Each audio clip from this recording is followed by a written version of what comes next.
Gah.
Guys, welcome to this terrible stream of the tiniest, most insignificant, smallest scale mod of all time.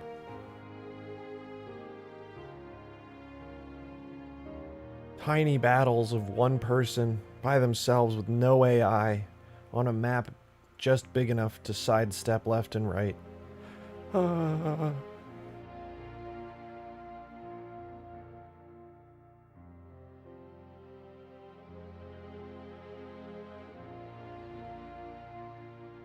Good.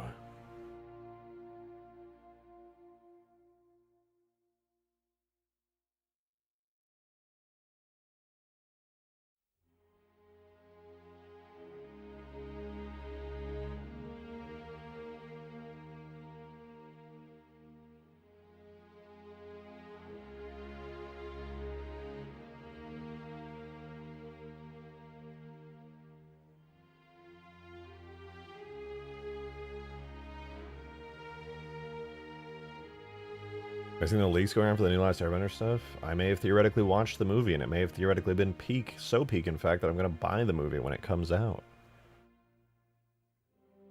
Because it was so good, I want to support amazing top-tier American animation. Genuinely, I was shocked. I didn't know that there were studios in America that could produce such high-quality 2D animation. Usually I'm expecting that stuff to come out of, like, Japan or China, you know? They cook, you know, their 2D artists are incredible. See that kind of amazing work come out of America, I was shook.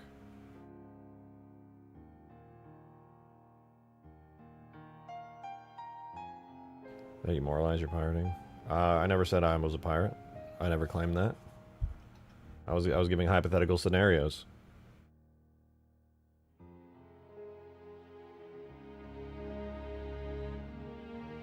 So really awesome. They wanted to ask, would you like to take his COQ? Yeah, of course.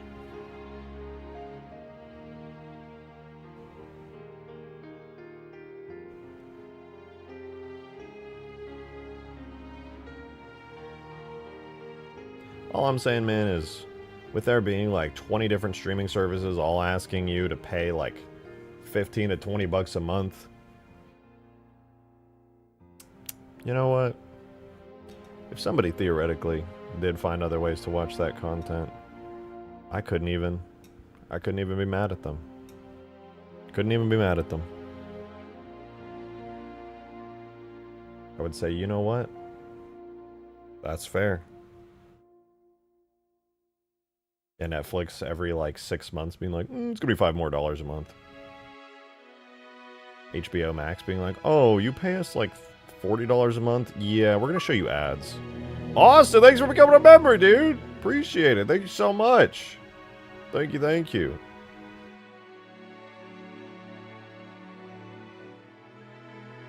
You want links? Oh, sweet summer child.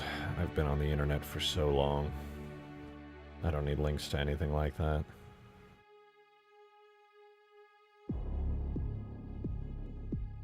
I've been an internet denizen since 9 years old.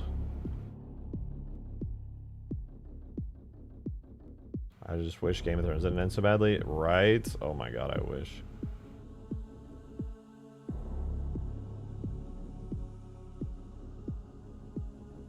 Alright, guys.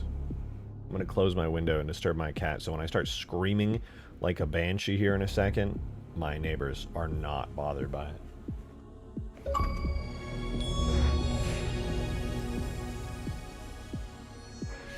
Oh, that's 41 months of drunk Frodo! Let's go, dude!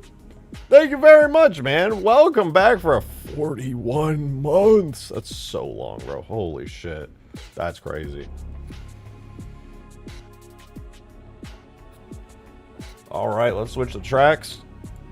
DJ, hit me with Peril from the Halo 2 soundtrack. Dope. What's up, guys? Welcome back. Hope you've been good. 41 months of Drunk Frodo is crazy. Cheers to that, man. Cheers to that. Why don't you put up major releases on Nexus for points? You can cash out 10 plus bucks with enough of them, and I'm sure people appreciate the tags. I suppose I could. I really didn't consider it, frankly. I just put all my tags and stuff up on GitHub. That way people can just download them. I'm not trying to make money off of that kind of stuff, but I see your point. I see your point. I like to just stream here on YouTube, and if people decide that they like my work enough to want to support me by like throwing some cash my way as I'm like actually making the mods and doing my best to entertain you guys, I prefer to do it that way, because I'm of the opinion mods should be free. They really just should be free. And I want to release everything I do just for the sake of everybody to enjoy them, frankly. But I guess that's kind of cool that they do that. I'll consider it. I hate giant tags. Yeah, don't blame me, man. I'm dying. It's the shorts guy. That's me. I actually got a new one coming soon. Anyway. Yeah, that's true. It's just kickback for site activity. That's not bad. That's not bad.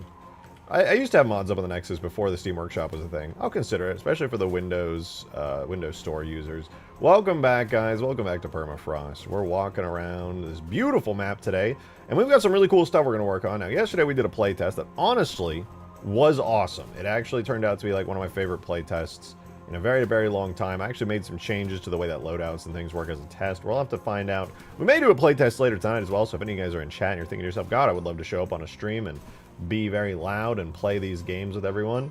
Well, I got good news for you. We might actually do a playtest on the second half of the stream here, which will likely be open to everybody, because as much as there are a lot of YouTube members, and I'm very grateful for them, chances are 15 YouTube members, 14 YouTube members being ready all at one time for a sudden, spontaneous playtest is a very low chance. So it'll probably be open to everybody. That said, I want to show you guys some of the changes I made. In fact, I'm going to have to run scripts here. I'm under the map. Ooh, ooh. We added some fun little sounds. You hear this? Some of you OG players will know this sound. You hear that? Yeah, it's that little CE noise. It's a nice sound, isn't it? Anyway, let me turn on scripts, and I'm going to see if this even works. It should work here in the editor. Does not work here in the editor. I'm seeing equipment spawning, and I'm not getting it. Give me the equipment. Give me the equipment. I would like the equipment.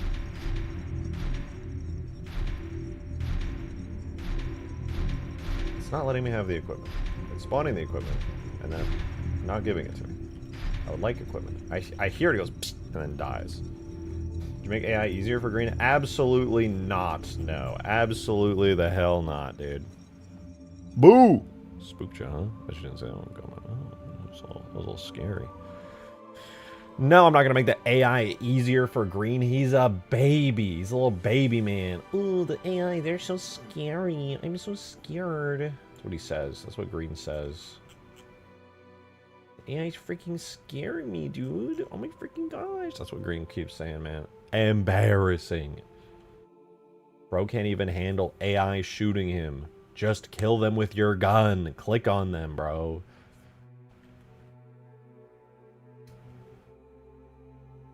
Drivable bus on permafrost. Let as many players as can be handled inside and shoot from the windows.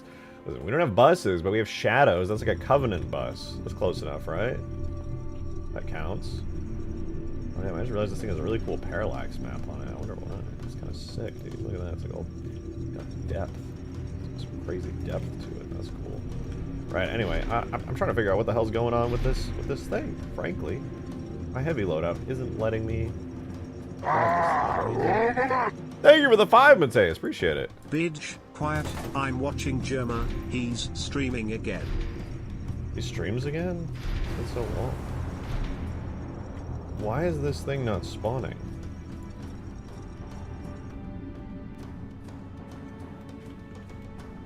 I thought Germa quit streaming. He quit streaming so he could grow his hair out. Oh, there we go.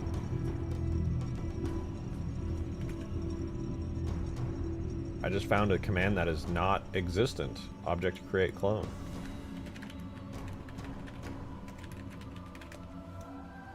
Oh, I lied. But there we go. I think I fixed that.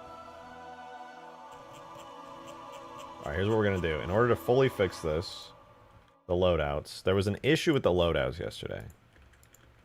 Where if you grabbed any of these equipments, very fun equipments, they just, it would only let one be on the map at a time. But I found a command to fix that. So I'm gonna... boom. Replace all. Save. So this command should work now. This command should work.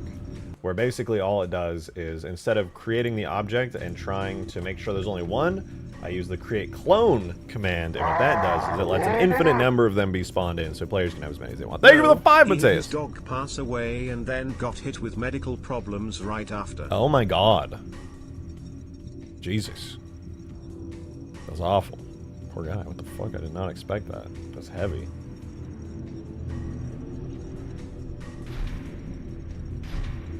I wish there was a way to get rid of equipment.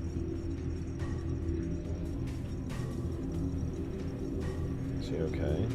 Streaming again. There's that.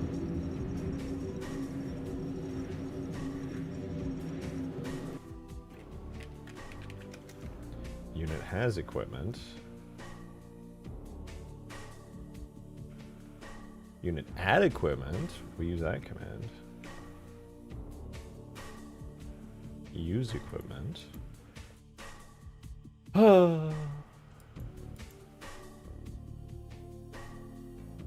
There's no way for me to get rid of the player's equipment. Once you pick one, it's yours. Congrats. Maybe I should remove, like, the weapon spawning part of this. Am I a bit low volume? I shouldn't be. Is this better? I think turn your speakers down. Or, well, up, I guess.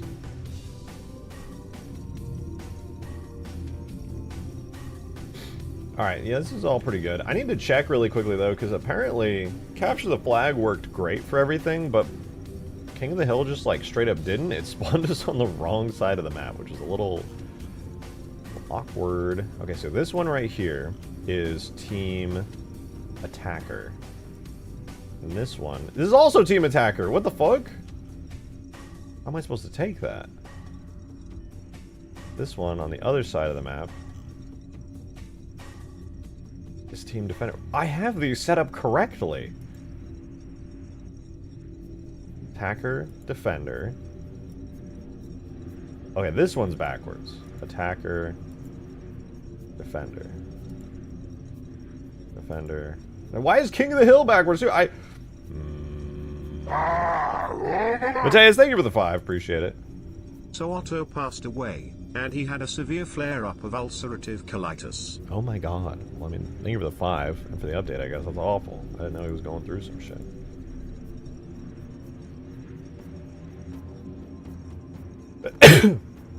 God bless America. Defender, attacker, attacker, defender. Attacker, defender. Defender, attacker. Okay, I don't understand why those didn't work at all, but it's set up correctly, so we got that. We got that going. There's a battle royale on Reach. Am I gonna do one on Halo 3? I was debating it. It's not impossible to pull off. Thank you for the 2 Epic Gaming Growth. Thank you. I've been sneezing a lot today. If I'm getting sick, I'm gonna do it for real. I don't want to be sick. This sucks. No!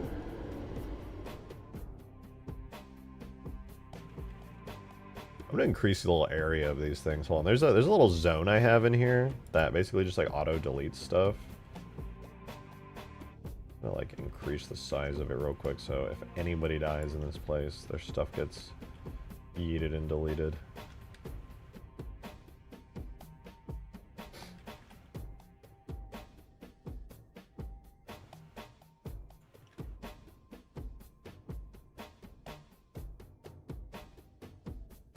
Now what you say is gonna get infected even harder. Don't say that. That's not gonna happen. That's not gonna happen. Don't say it. That's not gonna happen. That's not gonna happen. I'm not sick. Fucking wicked, bro. That was terrible. You are free to click off after I said that. I really don't even blame you. Alright, we need garbage red. This is gonna consume this whole area. Garbage red. Will consume the entirety.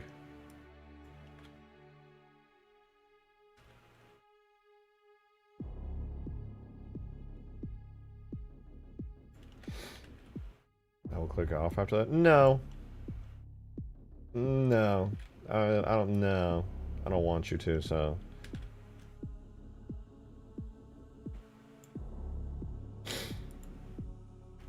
Did I fix the first person turret yet? No, not yet. I would like to. I honestly have no idea what's wrong with it. It's such a weird issue. I might like low-key just rebuild the entire weapon from scratch based off like an assault rifle. Because what's probably happening is there's like a random flag ticked somewhere that I'm unfamiliar with completely.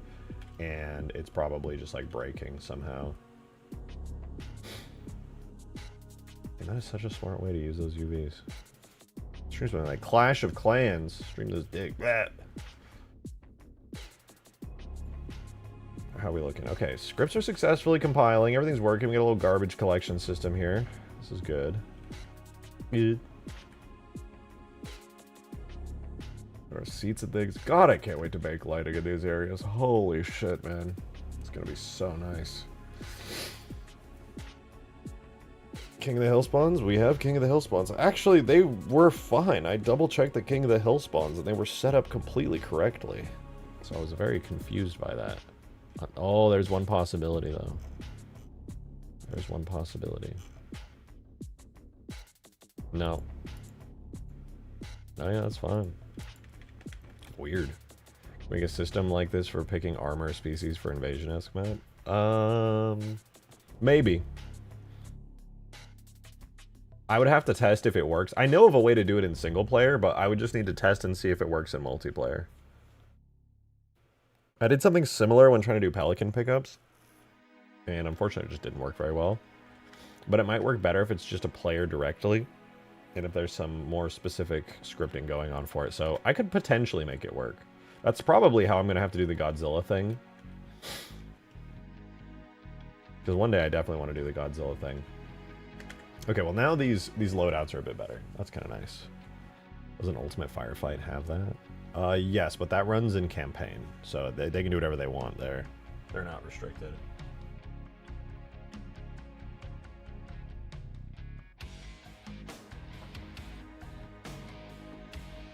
Do I have recommendations to get better at scripting?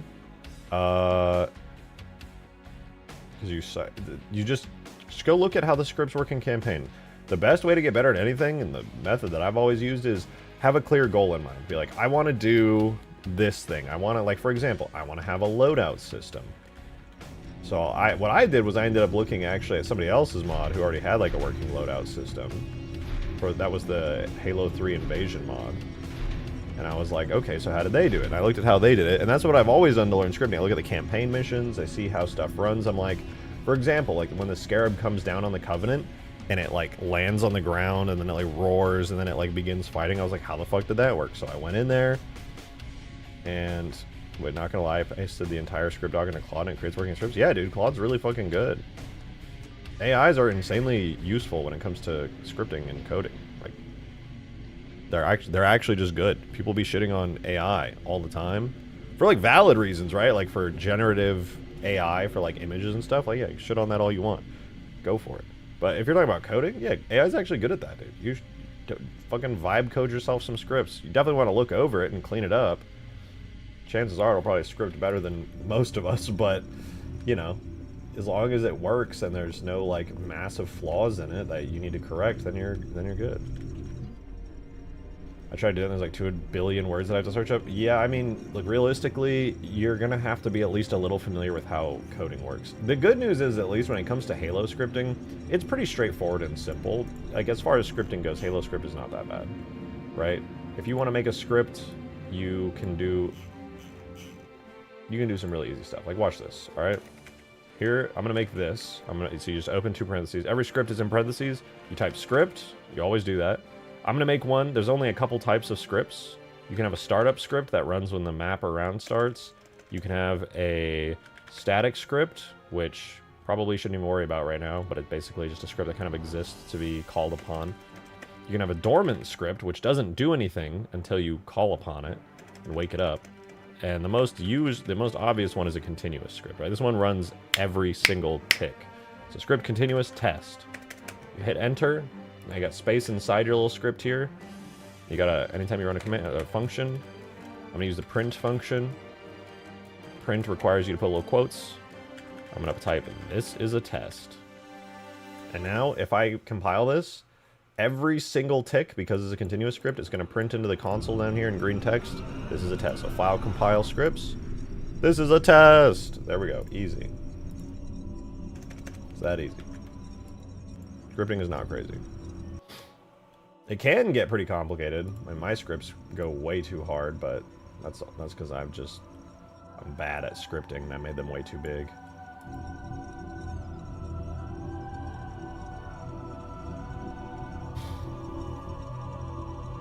We all love the Halo 2 Forge scripts. Well, I appreciate that. That was, those Halo 2 Forge scripts could have been a lot better. I'm not that great at scripting. I definitely could have consolidated that down significantly. It's kind of embarrassing to think that some people are going to look at those scripts and they're going to have to see the bullshit that I wrote and they're going to be like, oh, oh. That'd be hard. Yourself working very hard. No, I'm not trying to be hard on myself. Like, I write stuff that works and I make cool stuff and I'm happy with that. But I'm just very acutely aware of how talented, like, people who are, like, insanely good at this are.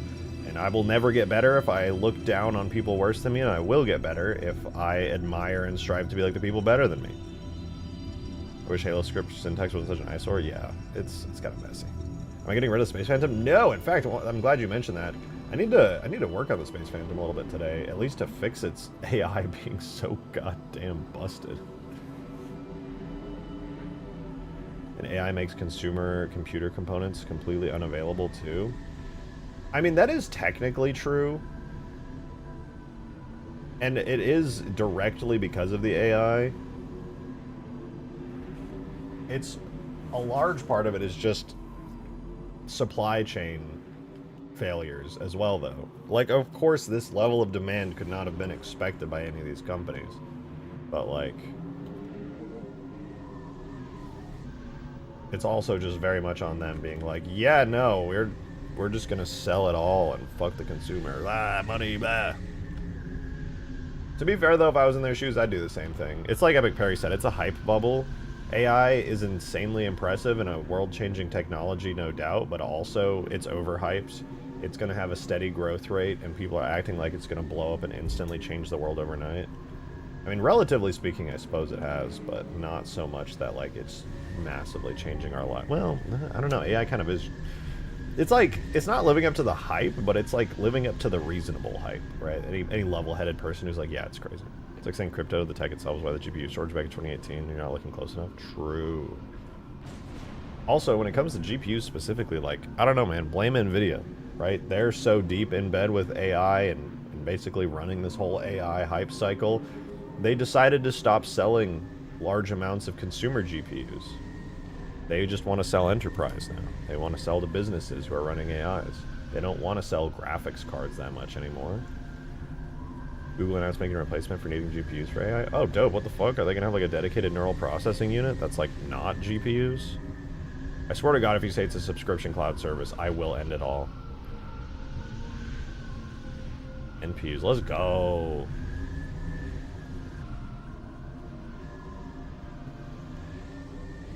W, dude. W. I'll slot a little MPU into my motherboard. Run Claude on my local machine, bro. That'd be nice. Thank you for the 3 modded gamer. First tip of the stream. Appreciate the support. Metal cooler. Metal cooler. Metal cooler. Alright, I need to figure out what the hell's going on. To my knowledge, they're already using it for Gemini, but I could be wrong. Cool. I'm down with that. It's kind of whack to have the GPU market be where all of the AI is at. GPUs just happen to be the best thing for AIs. Having a dedicated NPU would be a hell of a lot better than hijacking the GPUs. I mean, technically GPUs are basically GPU NPUs today, like the most modern ones, because they like so much of them are made and processed, at least on NVIDIA's end, to have a bunch of neural shit. Wasn't Claude Sword Code leaked recently? Not really. It was a bunch of back-end stuff, like for the prompts and like how it responds and stuff. Which is really useful if you're like a power user, but it was not source code. Like, technically it was source code, but it wasn't like, I don't know, dude, it's an AI. AIs don't have source code. They have training sets and the fucking algorithms and choices that, and things that build the AI. There's no source code to an AI, really. It was just our front-end code? Yeah, that makes sense. Like, it technically was source code, but it wasn't anything, like, insanely juicy.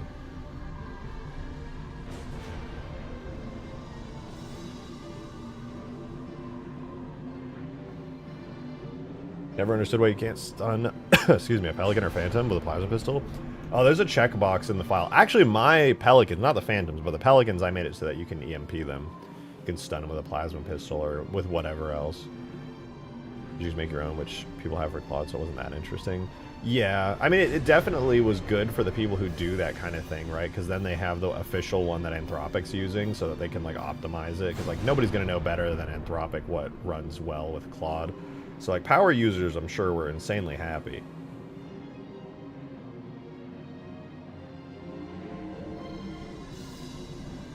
I gotta figure out what to do about this damn space. Oh, you know what? I have the solution to this, actually. I just gotta make the Space Phantom's collision model stop being terrible. We leak multiple new features in a year, which is cool. True, but, dude, they're putting out new features so unbelievably fast, it's like... Oh, it's crazy.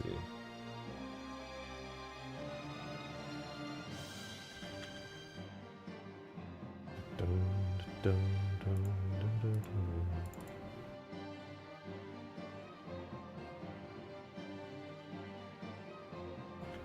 Okay, that should hopefully fix the Phantoms, the Space Phantoms being whack. EMP, you mean EMP? I said what I said. Did you hear the new Halo news? Yeah, Halo Studios management is still behind the scenes shitting the bed. Enemy shield is down. Stand by for designator delivery.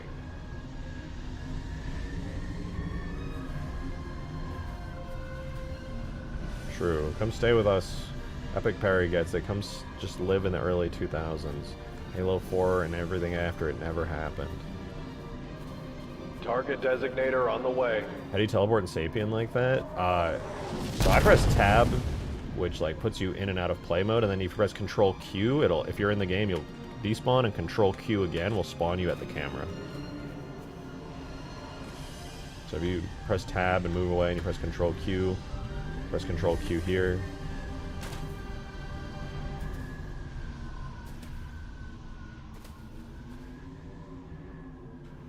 Alright, let's fly this to the base and wait for the Space Phantom to spawn. So we need cheat, jetpack, 1, cheat, deathless, player 1, and game speed 1, and then we jump, jetpack, game speed 10. Who's the Chad talking over the radio? Somebody who's getting his voice lines replaced. Oh, they're scary.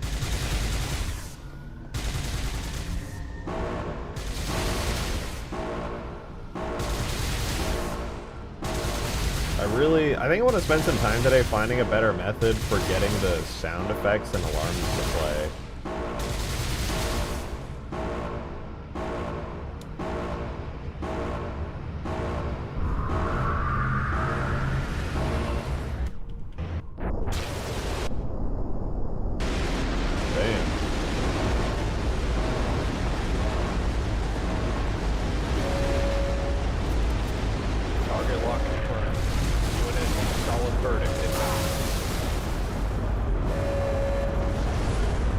I'm just here to spawn the Space Phantom. I'm gonna go. Hey, have a good one, Art.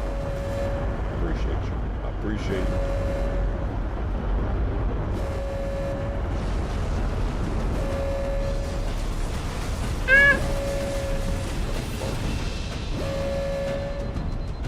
Hold on to your teeth.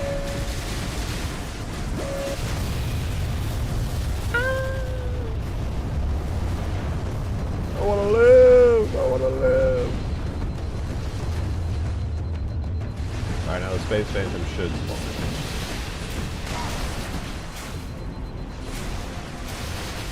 I can't die. I'm literally invulnerable. You... Bro, how? I thought I fixed that bug. What the fuck? Oh, wait, I know how to fix that bug, actually. Got it. Alright, there's the Space Phantom.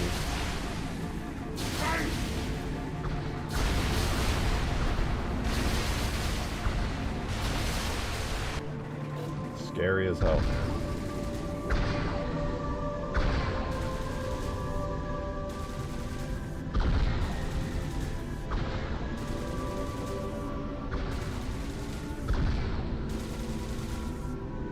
And now that it doesn't take collision damage, it should stop blowing up when it accidentally attacks this.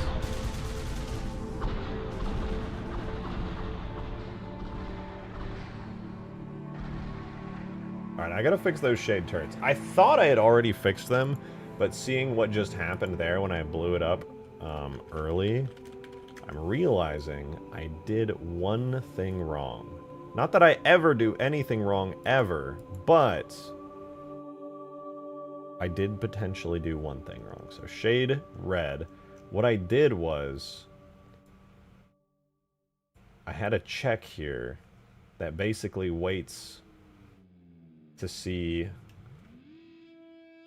if the spire is alive. What I should have done is put it right here. This will lock the script right here and have it never run. There's probably a better way to do this, like adding a sleep forever with an if statement or something, but I'm not going to do that.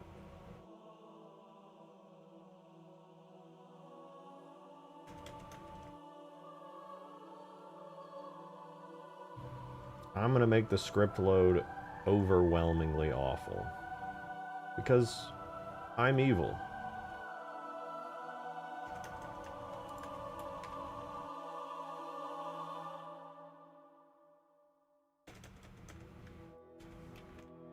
Now it will not spawn stuff after the spire goes down.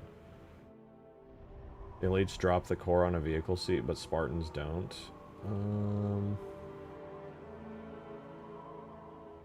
I didn't know that, but that actually does make sense. Usually I don't work super hard on the elites animations. I could probably fix it. Okay, well now the Space Phantom won't blow up anymore. And what's the other thing that we just did? The whatchamacallit and the doohickey, it does what it do. Alright, we're gonna fix and make some awesome alarm sounds and things that everybody in the game can hear when I get back. I'm gonna go use the restroom very quickly though, so give me just a minute. Enjoy the sight of the glassing beam shredding everything inevitably here in a second. I'll be right back.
Alright, sorry for the wait, guys.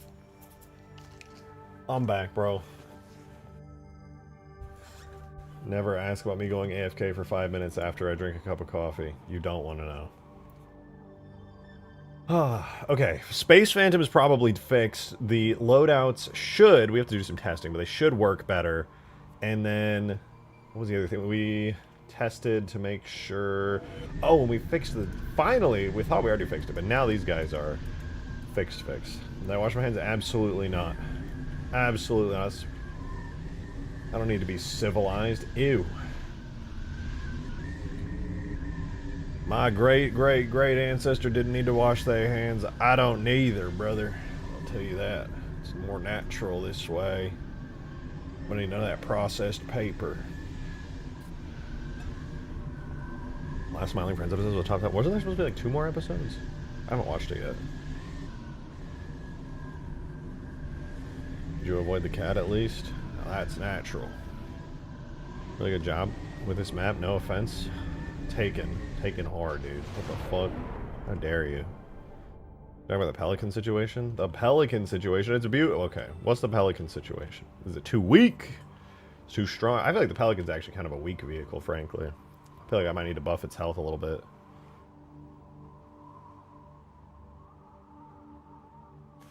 Low key, it's a little ass every time someone uses it. Make Pelican available? No, I tried. I tried to do that. It doesn't work in multiplayer.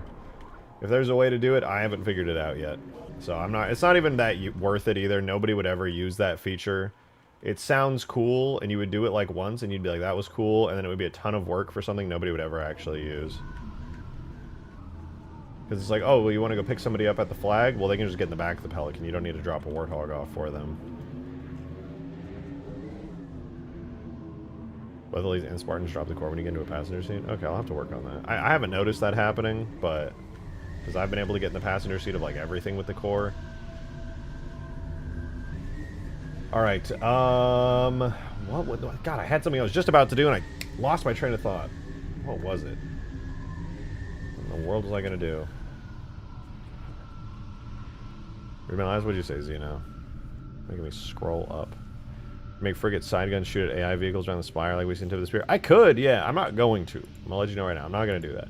I could though. The reason I'm not gonna do it is because it's just gonna add more potential overload to the map, and I would prefer to just not have all that happen.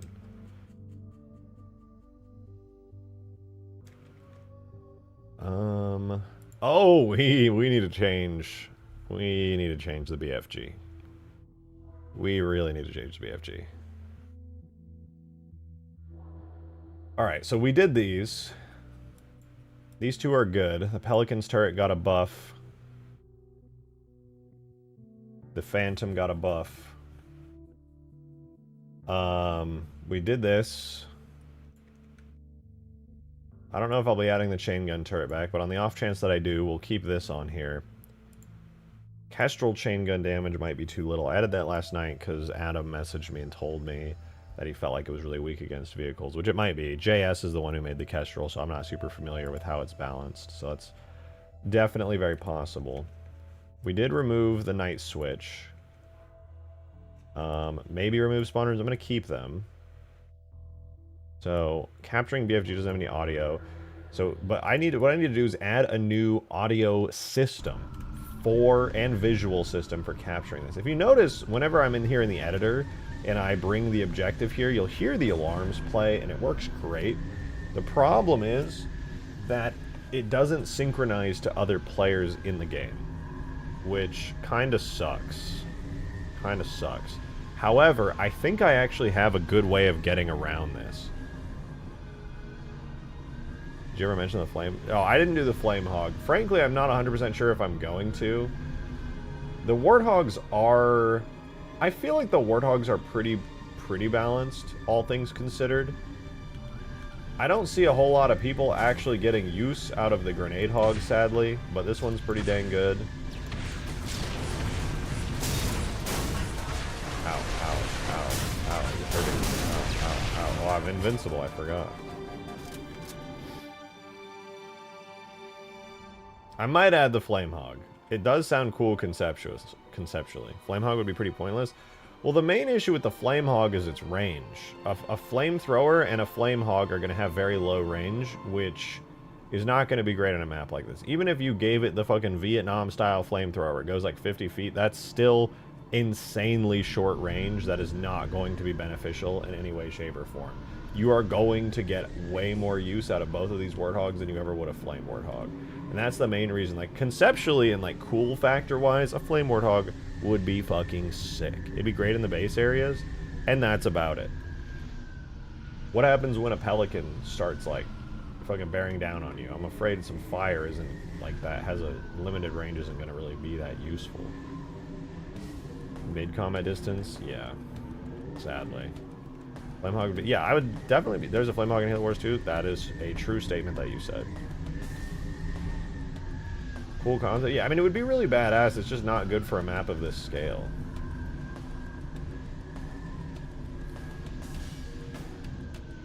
That's been my issue that I've had with it for some time. Like, I really want to do it. It just wouldn't work very well. Rocket Hog? I have the Rocket Hog. It works great. It's honestly too powerful. The Rocket Hog is insanely strong. I would have to make a more balanced version for Permafrost. The Ultimate Forge version is like an insta-kill from any range. It's disgusting. So,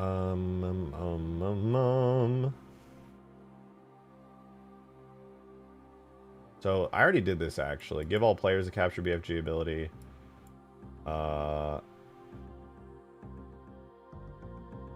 Let me add this to balancing. BFG, 180 degree, turning, and no aiming down. We can do that really quickly. We just need a new animation set for it.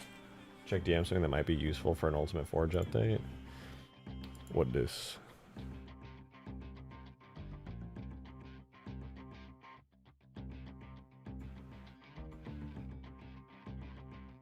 MCC localization editor. Oh. Wait, what? Editor and viewer for localization files. Wait, that actually might be huge.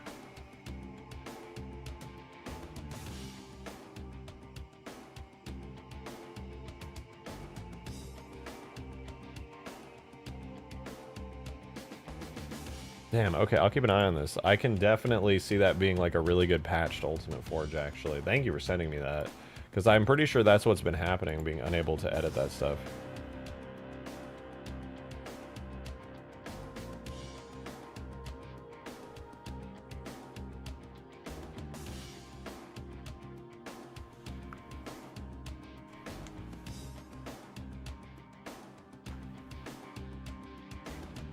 I didn't know the workshop supported. That's so fucking sick, dude. Hell yeah. Ugh, excuse me. Alright, side note. I had this idea that for the alarm in here, I low-key wanted to do it the same way I did for the effects that spawn when the AI come down over here. And that is by spawning in a crate that exists for like 1 second and plays an alarm sound. Because at the moment, if I'm not mistaken, the way the capturing works... It's red BFG capturing, yes, yes, lovely.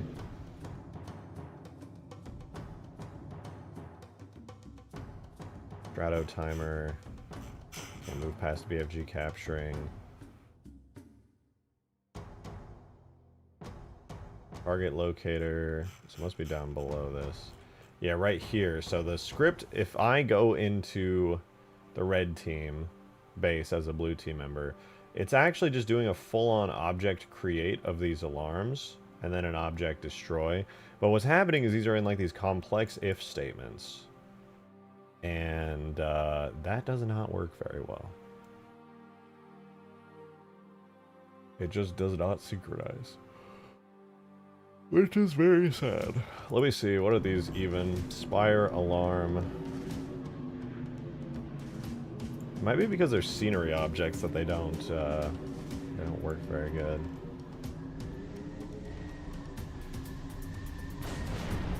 Are they sound sceneries? What are they? Because I know the FX invisible cubes and stuff, they work great. Though, to be fair, they're tied to AI scripts. Are they effects scenery? They're not effects. They must be regular scenery. I must just be blind. Yo, Mateus, thank you for the 3. Appreciate the support, dude. So the Flommensnock would be better if there weren't as many flying vehicles. Yeah. As it sits Well, right now, sort it of. would only really be viable against ground vehicles and infantry, and even then you would need to ambush with it. Pretty much, yeah. It's not even necessarily just flying vehicles that are the problem, it's the range in general. I mean, flying vehicles are obviously a problem because they can go range upward, but range-wise, you can still get absolutely cooked by a Warthog with a chain gun. Even the Grenade Hog probably would cook you pretty hard. Anybody on with like a stanchion, something, it's all gonna have some trouble to it. Okay, so object create cap spire red. Is this what I'm? Where's cap spire red? Okay, here's cap spire red. It is a scenery object. Excuse me. Oh. It's possible that scenery objects just like don't really sync in multiplayer. Maybe I need to make it like a crate object. That might be the move.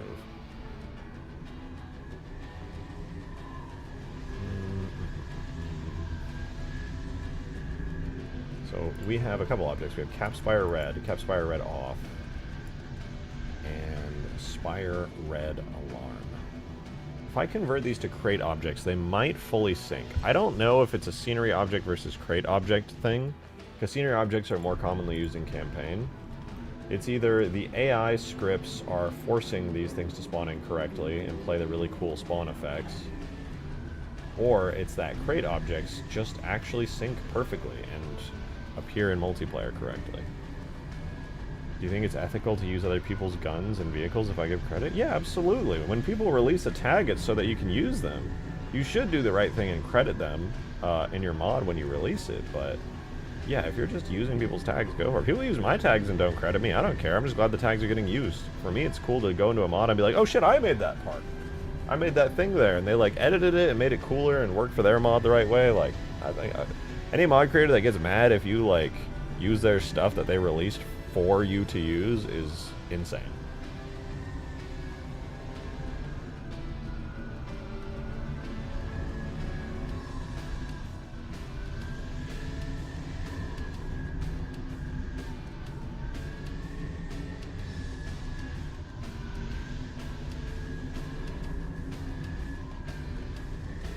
Metal cooler. Halo 2 Falcon's good stuff. I'm glad you like it. I think the Halo 2 Falcon I did is way worse than the other one that was made by the guys doing Halo 2 Uncut with Badam. Theirs is like crazy awesome. I love that thing. Mine's very bare bones, but I like it nonetheless. It was fun to work on. No, that's fine. Most modders will want to use tags released by other people, because realistically, it's just a lot easier. You don't have to make everything yourself. I use tags made by other people. I have JS's really cool Kestrel on this map. What else? Oh, Davy Jones. He modeled and textured the giant Strato Sentinel. Give your that's Bungie's Covenant radio sound, all right.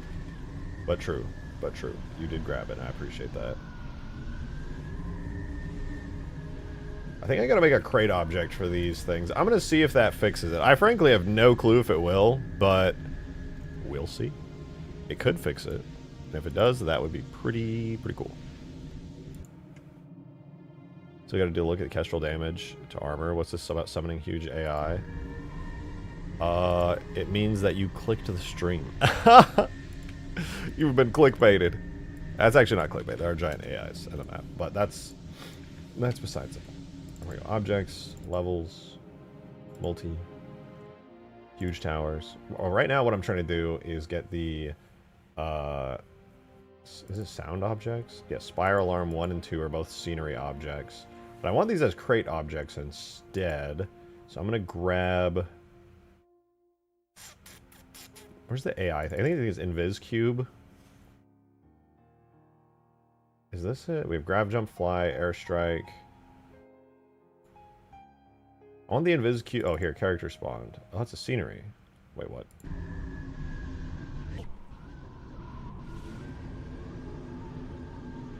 Okay, no, this is a crate, as it should be. It's literally just... Oh, it's the default invis cube. Understood.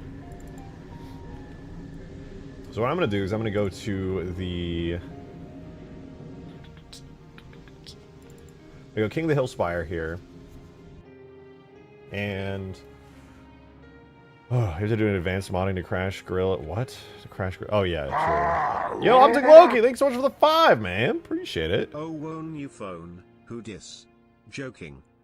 It me. Your dad.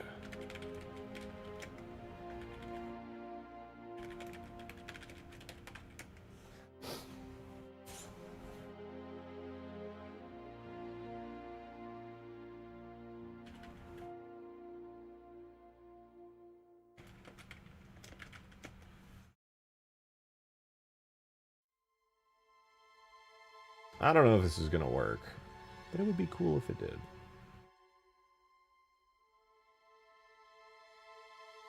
I think the other one, yeah, here's Spire Alarm 01, Spire Alarm 02. I just have no idea if these are actually going to spawn correctly. This is the thing that's confusing me. I don't think it's the matter of them necessarily being crate tags versus scenery tags. I think it is the script that spawns them. That's the issue.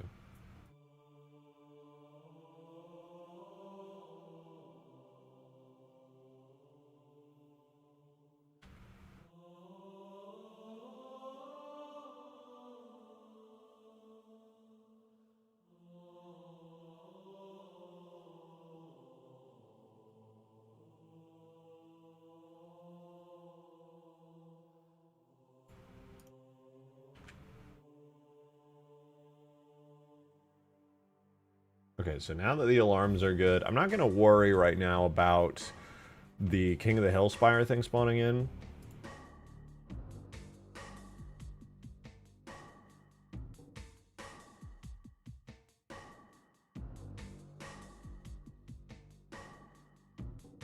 So the math runs. I wish I could do like some kind of synchronized trick here. Is there some kind of script I could run here that would synchronize it?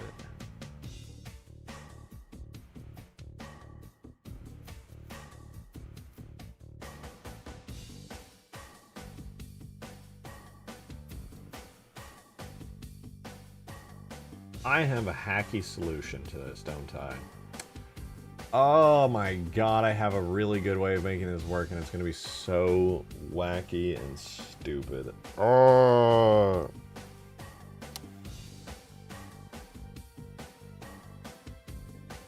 God damn it, I know how to fix this, and it's going to be so dumb. Okay. So you guys remember, I was trying to play sounds. I wanted to play music in the map, alright? And this map does have music. This map has an entire soundtrack, and it dynamically changes depending on when you go places. Originally, the plan was, and I swear there's a point to this, the plan was originally that you walk somewhere, and I run the command that it does in campaign to play music, where you just play the music in the map. The script says play music. Problem that occurred was there was no synchronizing with it. Like, it worked in campaign fine. Obviously, music plays in campaign perfectly. Doesn't work in multiplayer. My solution was an invisible box extremely high in the air. And when the music played, and then this invisible box is floating insanely high in the air. And it's playing music all the time, but it's so high in the air that you can't hear it. The solution was the elevator. Whenever I want music to play, I just animate it so the box comes down into the map. Sounds like the music is fading in. Pretty straightforward. I think that's what I'm going to do for the King of the Hill points in here. I'm going to have a King of the Hill point here that's empty, which has an animated point that I can move. When a player comes in, I'm going to animate it to fly in a single frame all the way up into the sky and have the other one fly and take its place instantly. And that's going to be how I do this. And the one that is team colored and is happening while you capture it, that is going to have a sound effect attached to it. So I think I'm just going to do another music elevator for this fucking thing. Oh, it's so cursed, bro. It's so cursed. It'll work, but... God, it's so cursed.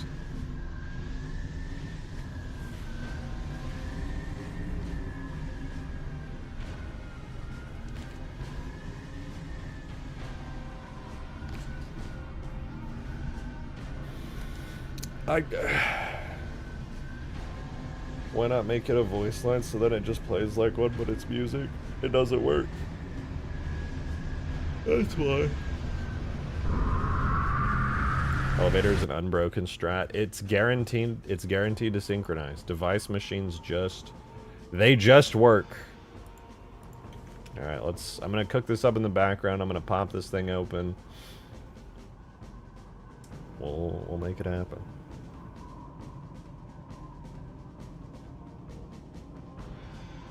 I gotta go find my little King of the Hill point. I frankly completely forgotten where I saved it, so we'll have some fun with that. Looking around for it. Halo 3. I wonder if it'd be in the map. No, it'd probably be King of the Hill, right? Is that what I called it? Katana.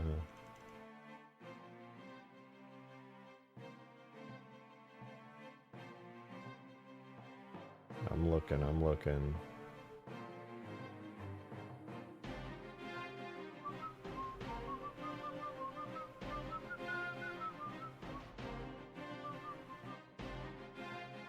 Would it be under Spire? Oh! I think I found it. I found it! Here's our King of the Hill point. Not very fancy looking, but it is in fact a King of the Hill point. Here's what we get to do, alright? We have this bone. This animates it. I'm going to call this bone... base. What do they call it by default? I'm just going to call it base. I don't care. And then we're going to go to edit mode. We're going to add another bone. This one is going to be called off. We're going to make another bone, and this one is going to be called cap. And what we're going to do is we're going to set both of these to be attached to the base bone.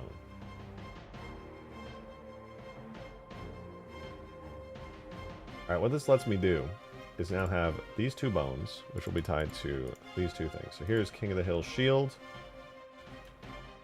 This will be King of the Hill shield blue.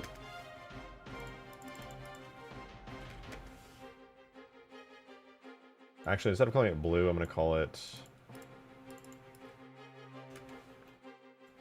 give it a new material.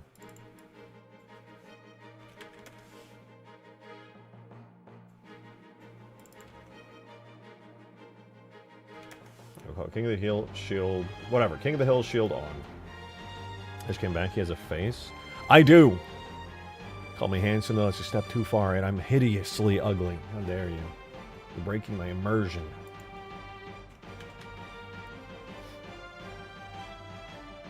Yeah, I should just call this bone on. Alright, so check this out. We'll do our on here. For off, we call it off.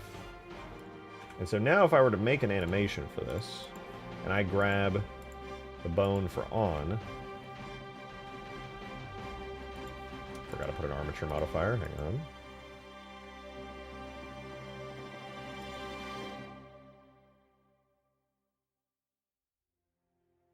Now if I animate this, I can move these around with the bones. These are the two different ones moving. Lime green, sage green.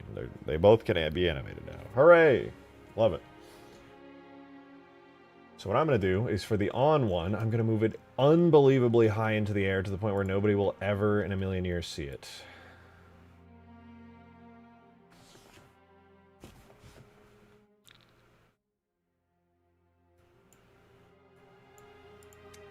We'll open up our action editor here, make a new animation. Put that right there. That right there. Alright, there's our two things. This is our default frame. This is going to be a very simple animation. It's going to start at frame 1 here. It's going to end at frame 3. So this is the default pose. Why the fuck is the off bone all the way over here?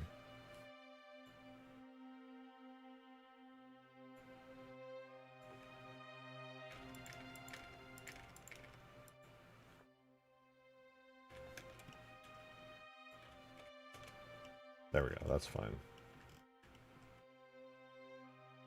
Anyway.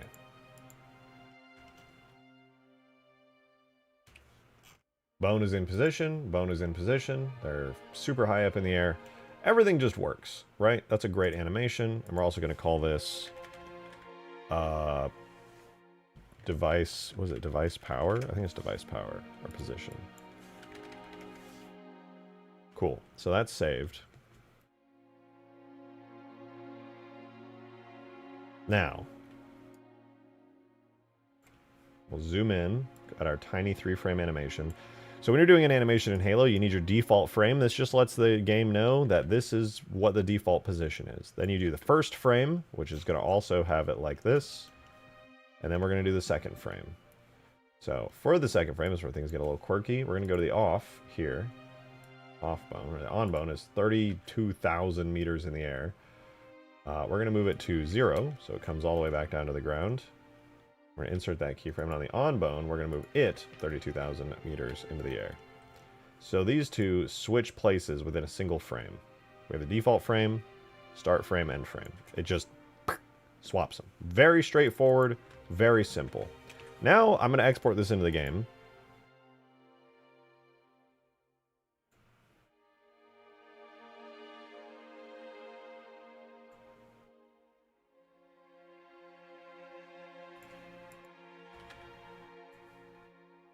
Let me cook. Hang on, I'm cooking.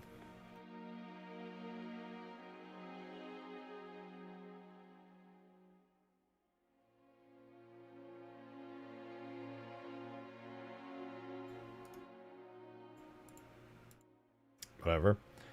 I have my new King of the Hill render folder. So what we're going to do is go into here. We're going to go Objects, Levels, Multi, Huge Towers. And we're looking for the King of the Hill Spire. Replace this. We also have to make an animations folder for it. Let's export our animation as well that we just made. This is going to be a JMO device position 2.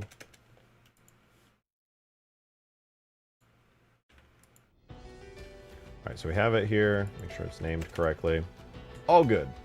Now we're going to re-import this. We're going to do Tool, Render, Objects, Levels, Huge Towers, King of the Hill, Spire, Draft, I guess. Real quick, we need to make sure that it actually has the correct shader.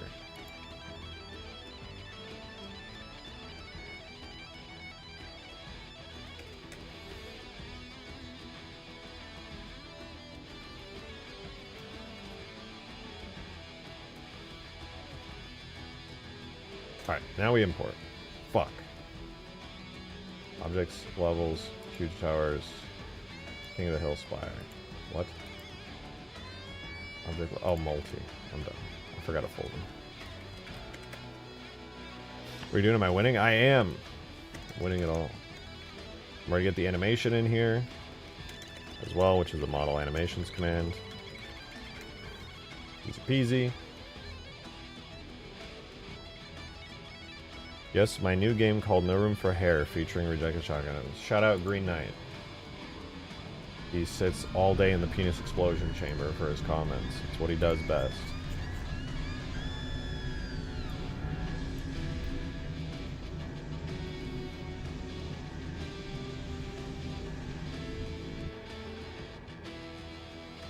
Make an FPS, call it Fortnite, win it. Fortnite's a third-person shooter, not a first-person shooter. What do you mean by that?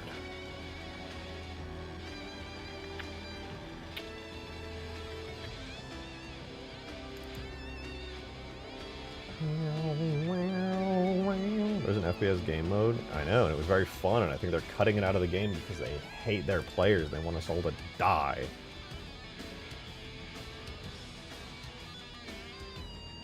Objects, levels, multi-huge towers. There's our beautiful animation graph. Oh, I gotta make a device machine for it. Oh!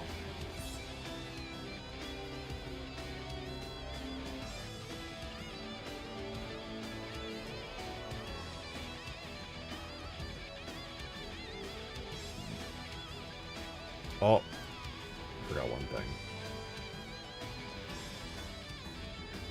I need to make a marker.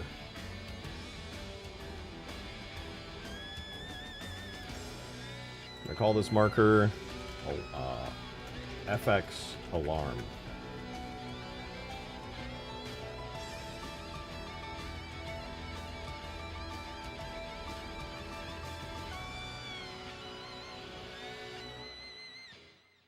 The FX alarm is going to be attached to the on bone.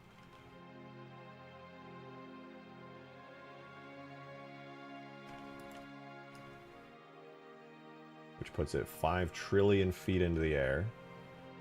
I'll export this out again.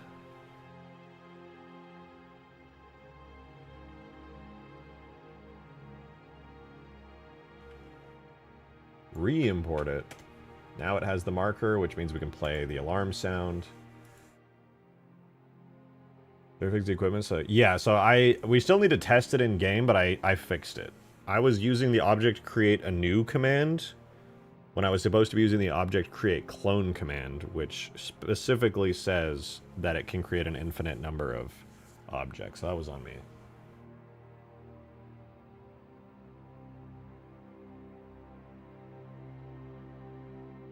No, it's not easy, but yeah, I hope this works out well. I'm really excited because every playtest we've done recently, save for one where I accidentally unbalanced the fuck out of everything, it has actually been a really good time. And with the Halo mod launcher coming, allowing for modded custom games to be a thing, I genuinely think this map will be a pretty big hit with players. I think people will really enjoy it. At least that's my hope.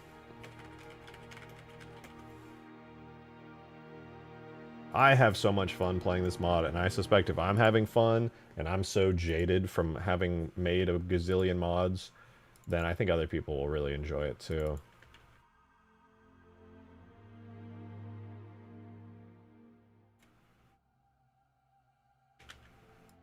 Alright, we'll have to do a test here. So we have this with device position enabled on it. This all looks pretty good. And we're going to test this on the red spire first. It's nice to not have people rely... Wait, it's nice to not have to rely on people to build maps in Forge and just be able to jump in and play it. True. True. Where's my alarm sound?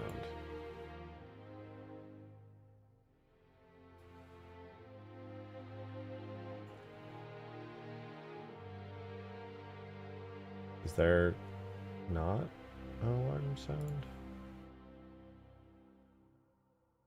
What?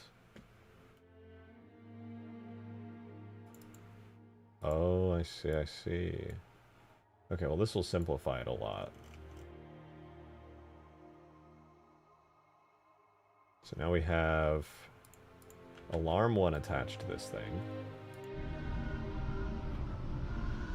I'm going to disable scripts really quickly. And we're going to do a test area just to make sure that this functions as I expect it to. And then I can replace the old King of the Hill capture point over there with this new and improved one. So first thing we got to do is add this into the map. It's a now device machine.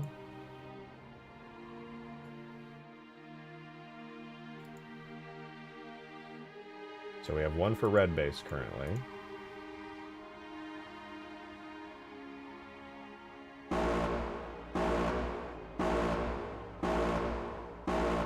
Functioning seemingly correctly, although it is backwards.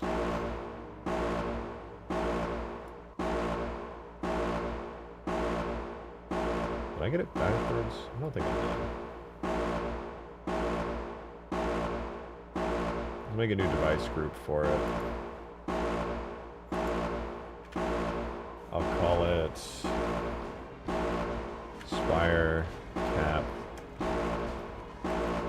Red.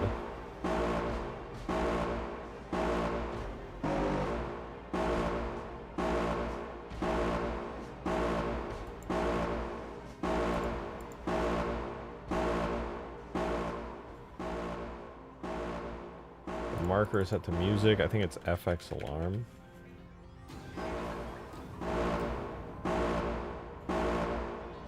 So it seems to be set up correctly. The only thing that's confusing me... Oh, I know what happened. I think I exported it on the wrong frame. Gotta re-import it. I gave it a default position that was incorrect. Let's try this.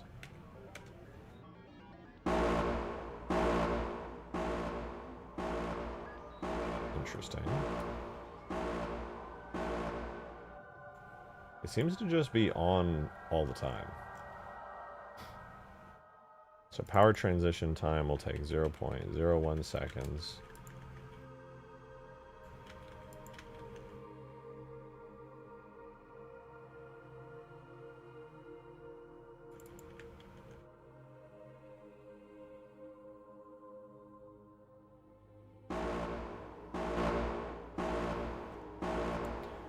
Does not operate automatically. We'll basically just do all the usual stuff. Give it a position group. Does not close automatically.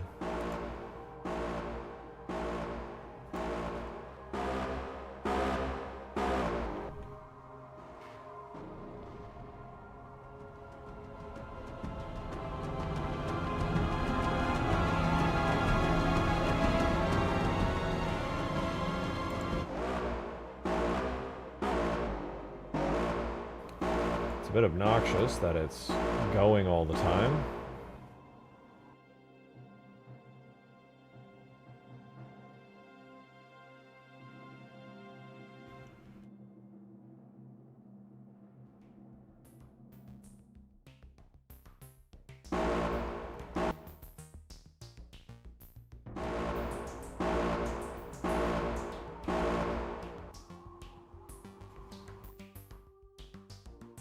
Can't wait to play Hemostasis, not alone. Hemostasis is... It's a map. I can confirm it's a map.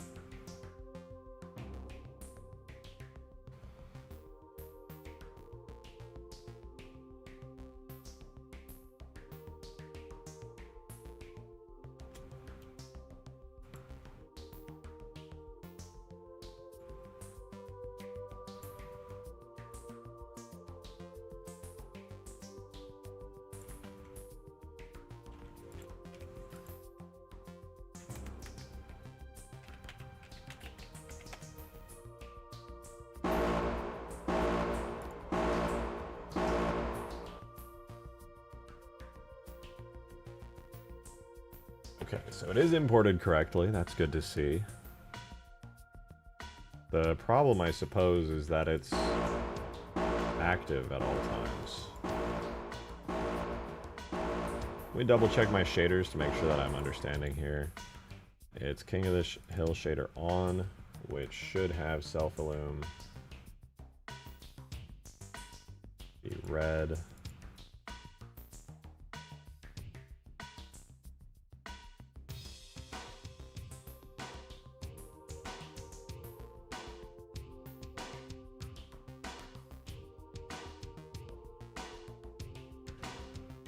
And then we have King of the Hill off, which should be all white.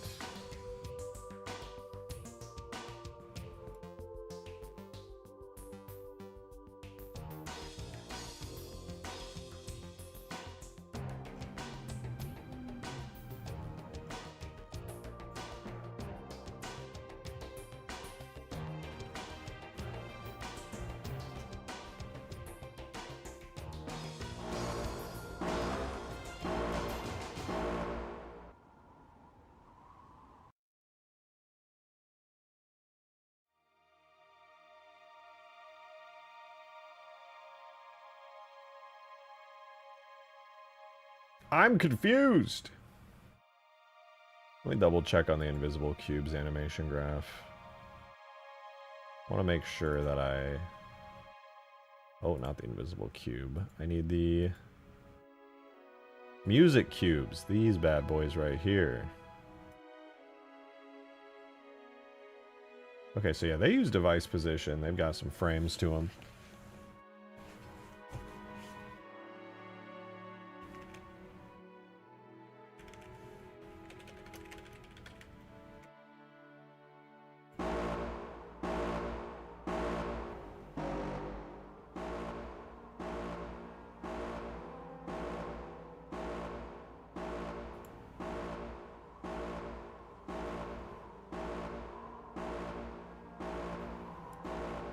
Weird.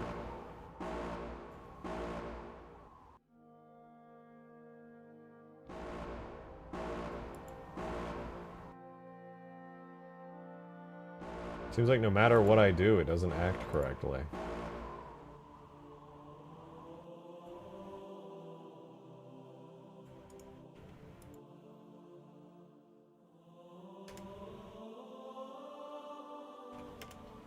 I'll do this then. I'll export out another animation for here. And then I'll do this. We export it to a JMS. So now I'll take King of the Hill Spire render into here. We'll go into the animations folder and I'm going to grab the position 2 like so.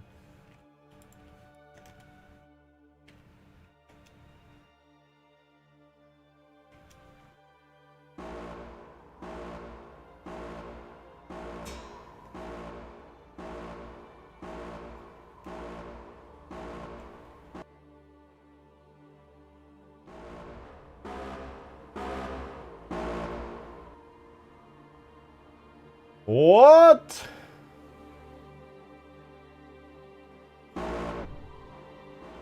God, I wish the sound was less awful.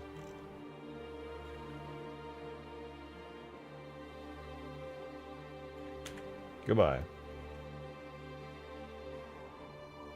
Okay. Now I don't have to listen to that grating alarm playing like over and over. So right now,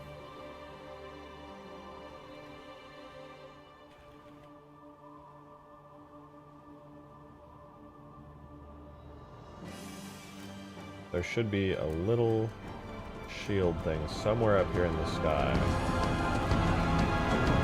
Really high up here.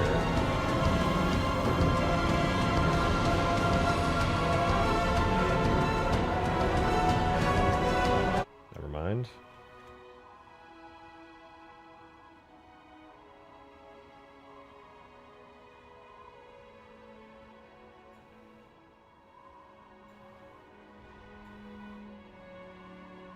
It doesn't seem to care at all.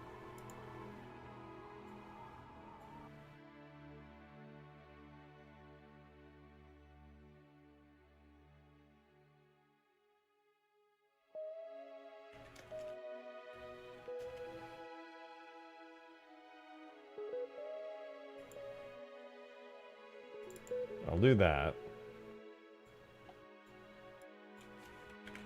Make a new animation like this.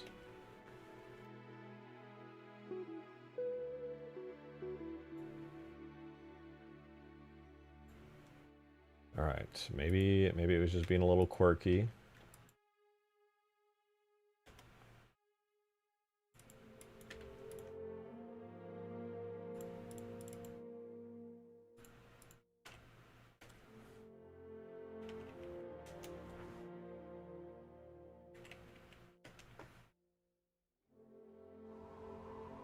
Nope, same deal.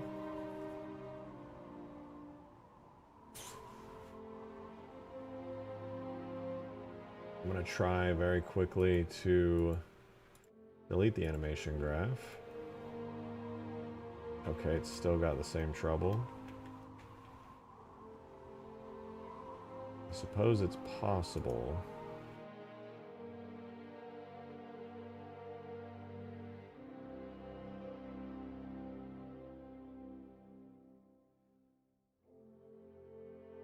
I have an idea. Oh, I know exactly what's happening. I've been a little goofy, a little wacky this whole time.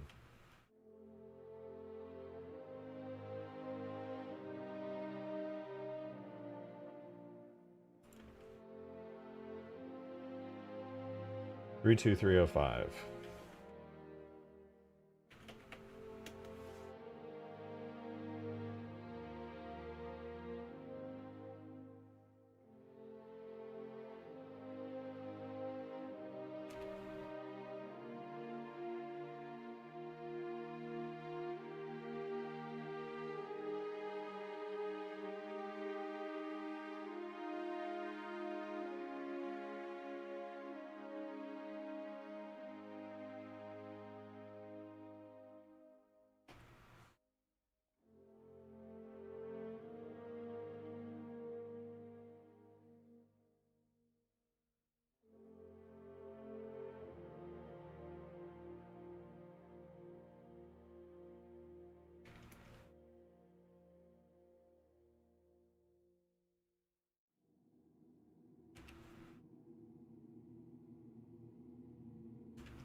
I'm back. What did I miss? Me losing my mind, mostly.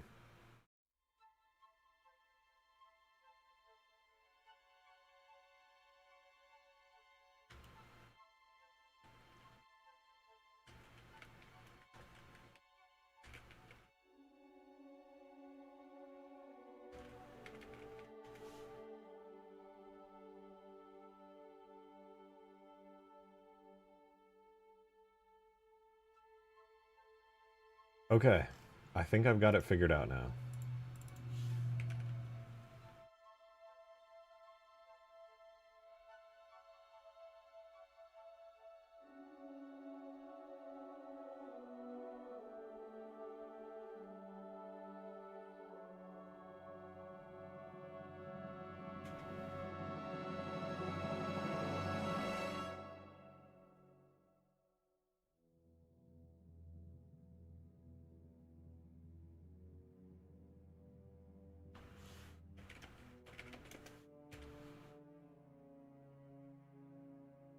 Awesome.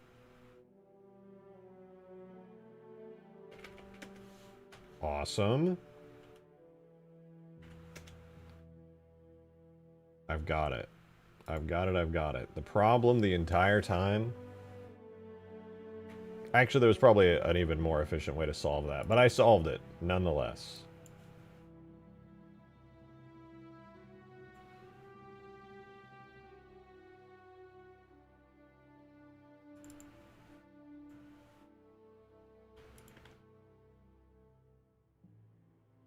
I know you guys doubt it. You're like, no way. There's no way he properly debugged that and understood the animation system well enough to pull it off. But it's true. I did. And now it's not going to be red anymore. Fuck! It's still red. Oh, wait. Yeah. Actually, that still doesn't really make sense. Whee!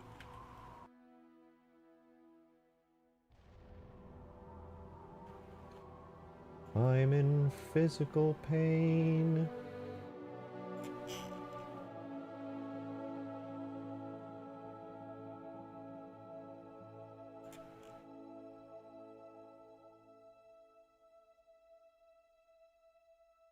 They swap places over a particular amount of time. Good, good. Their base positions, have them set correctly.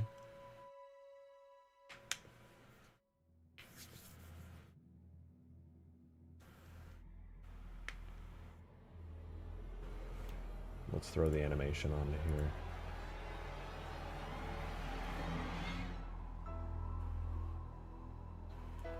Why is it red?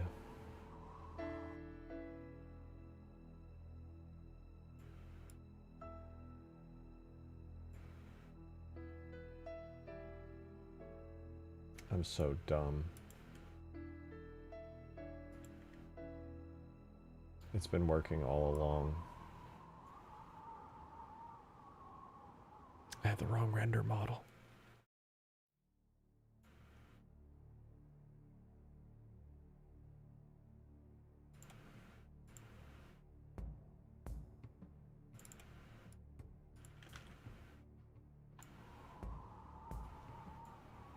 Okay, let's see if it works.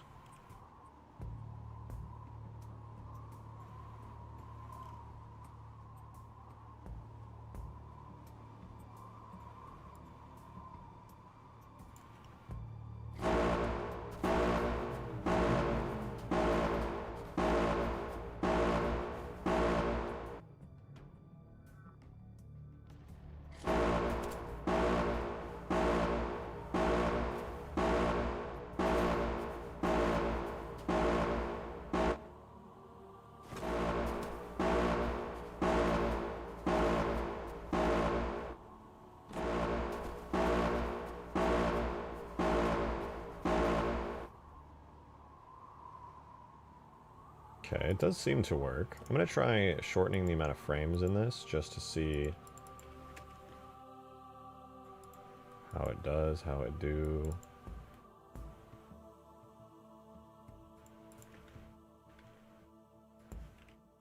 See if that can speed things up.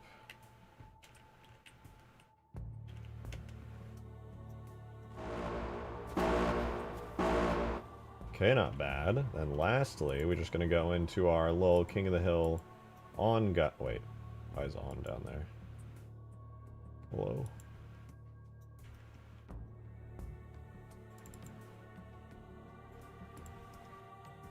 We did it. It took way too long, but we did it. Watch this.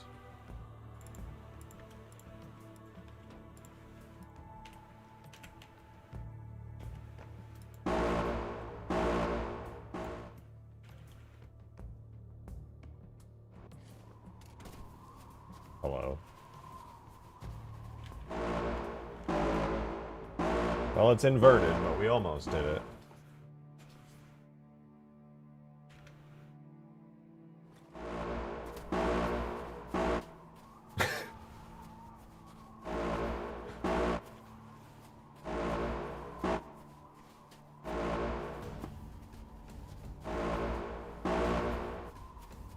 It's so close to working.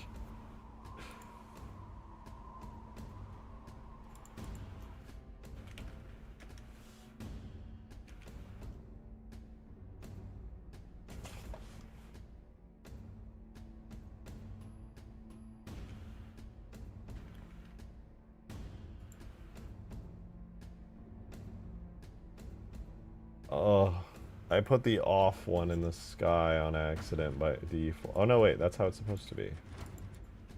Never mind, everything's working. I lied. It's perfect. I just exported it on the wrong frame again.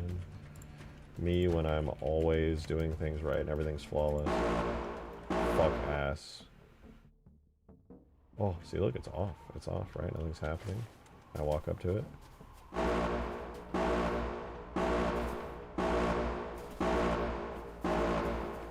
This synchronizes. Walk away. We're good.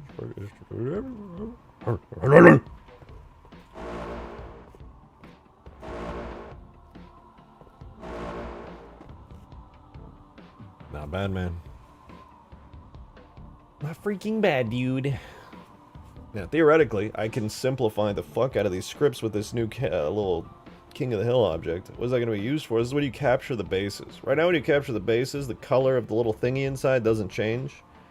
And no sound plays. The only person who can see it is me, because I'm always hosting. The host of the game can see it, but nobody else in the game is made aware of the alarms or the changing of the color to know whether or not they're capturing it. They kind of just stand there quietly and pray, which is not ideal, frankly. It's not great. So now, things are better. Now, I have this ability that's alarming. Yeah, that's true. Well, now this works, though. It's pretty cool. It's pretty dang cool. Can you see the thing in the sky? No. It's unbelievably high in the air. Finally, I can come over here and I can clean up all this useless crap. So what we've had here for a while is this character spawn, this spire alarm 01. So I'm going to delete spire alarm 01 here.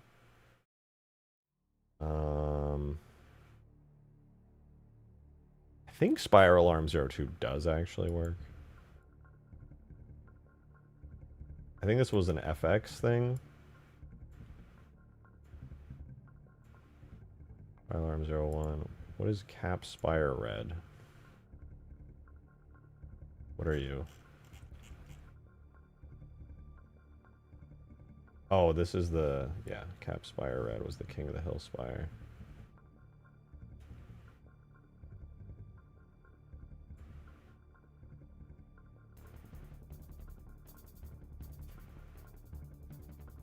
So this is going to massively simplify things. Right now we just have spire alarm 02 right here. And now what I can do is I can take this, rename it to cap spire red. That's it, right?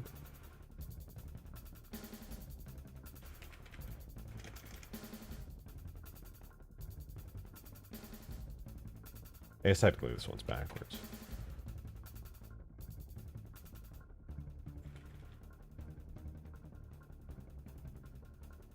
So I'm going to move this all the way over here.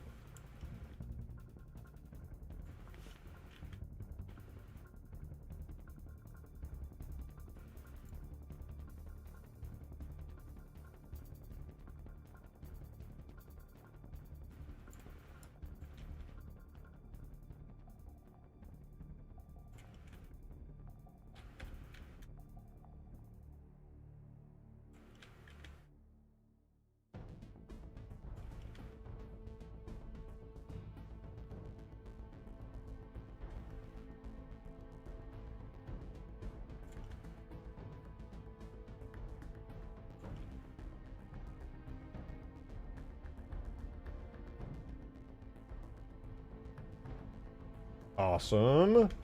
Okay, this exists now. Does not operate automatically. Does not close automatically. Dude, this is going to be so sick, having everyone able to actually see these.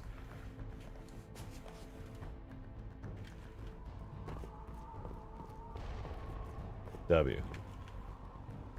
Alright, all I have to do now is, let's say, target locator red detect. So this is when I come into this base. It starts counting up and it like writes stuff into the console just to make things easier on me.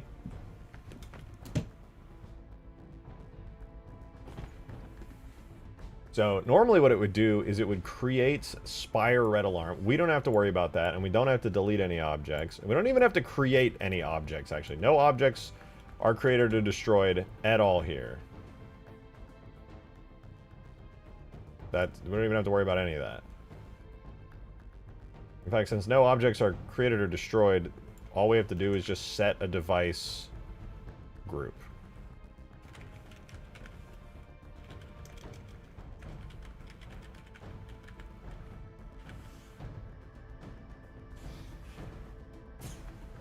And the device group, I believe we do device group and then device name, which is King of the Hill. So it's cap spire red, spire cap red. I'm gonna call them both cap spire red, just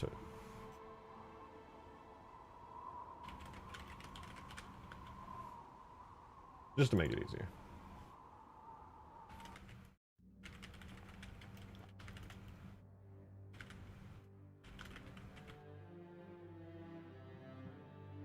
This simplifies it so much, it's insane. Alright, we got some errors going. Let's see, what are our script compile errors?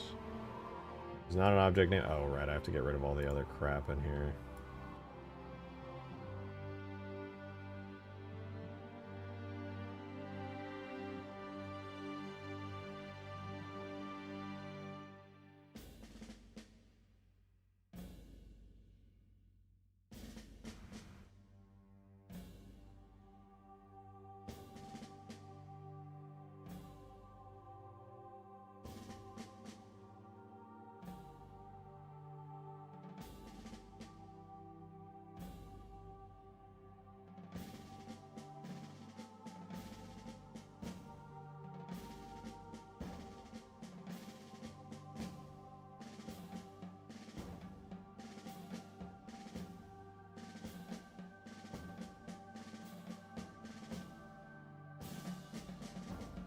Okay, and then red spire capped destroys cap spire red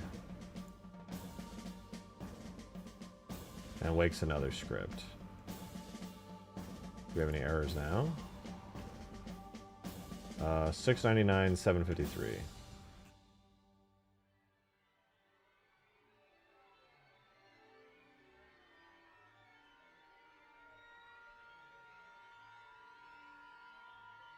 Cap, FX target red.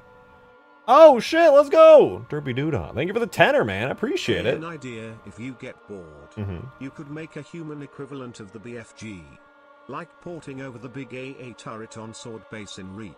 Big AA turret. Oh, I actually debated that for a while. Instead of doing that, I ended up using the Covenant anti-air shades from Reach.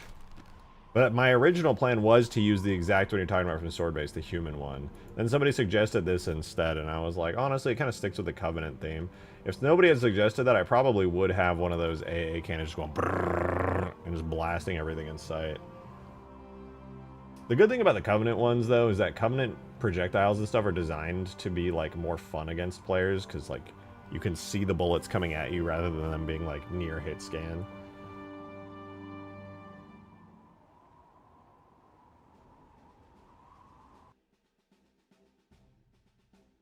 Object FX target. What is the FX target red? Oh, right. Yeah, because that's the little... Yeah. So remove FX target red. I know what that is. And then 767. That was a little effect that I used to play, but I won't do that now. Cap spire red off at 699.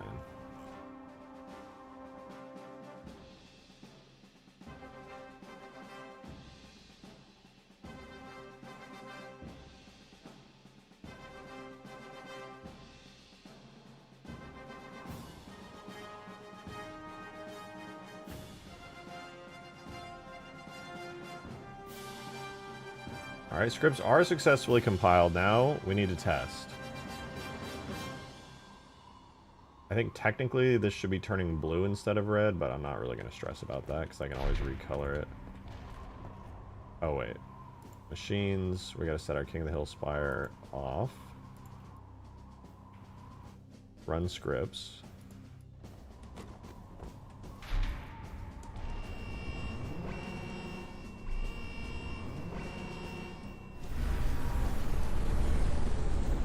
Shield neutralized. Yes, very Package cool. is en route. Alright, let's turn on cheats. Cheat jetpack 1, cheat deathless player 1, game speed 1, game speed 10. We wait. Speeding up time. Package is inbound. Perfect. Let's grab this. We're gonna set game speed back to 1. Enable our jetpack. Let's take game speed back to 10. Let's go deliver the package. And ideally what happens here is that when I arrive here, the King of the Hill point should be on. So we should see the little white spinning circle. Okay, now when I walk into it, there we go.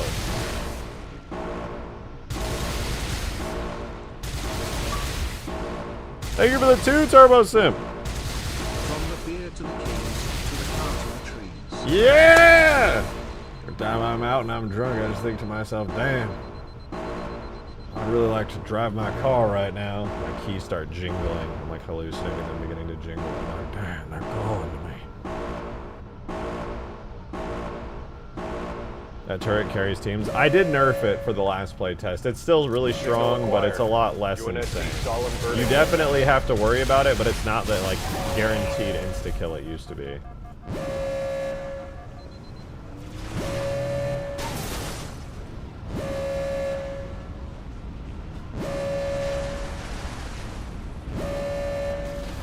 Well, now this finally synchronizes, so that's nice. It should anyway. Stand by. What happens if I'm in fire. the middle room when it fires or when it drops? Oh fuck! Oh shit!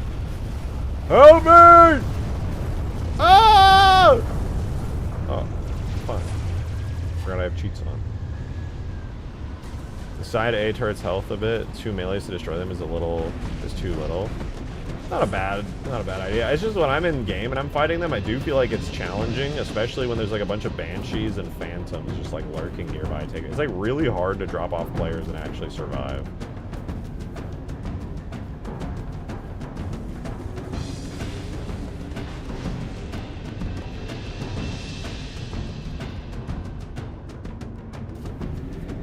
Should add a temporary kill barrier for the top of the spire dies. That's possible, yeah. Good.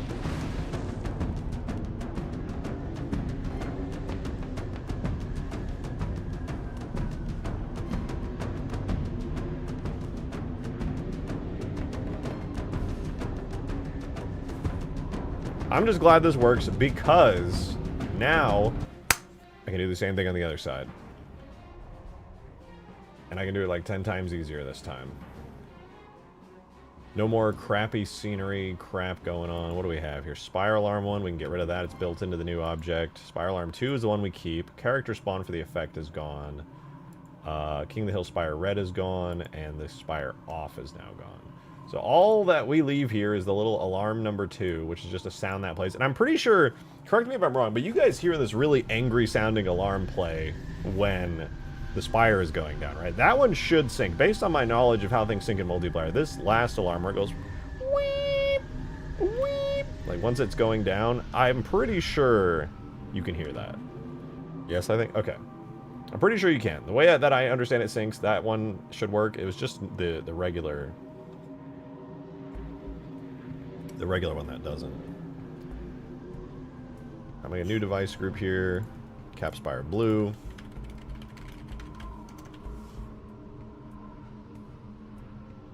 And then we just spawned a new device machine. This one's going to be... Oh, I gotta copy and paste this one. Make a new one.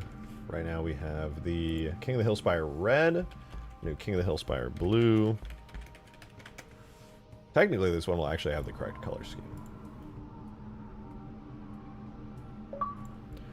Turbo Simp, thank you for the 2. Can you pretty please make the Pelican gun more accurate?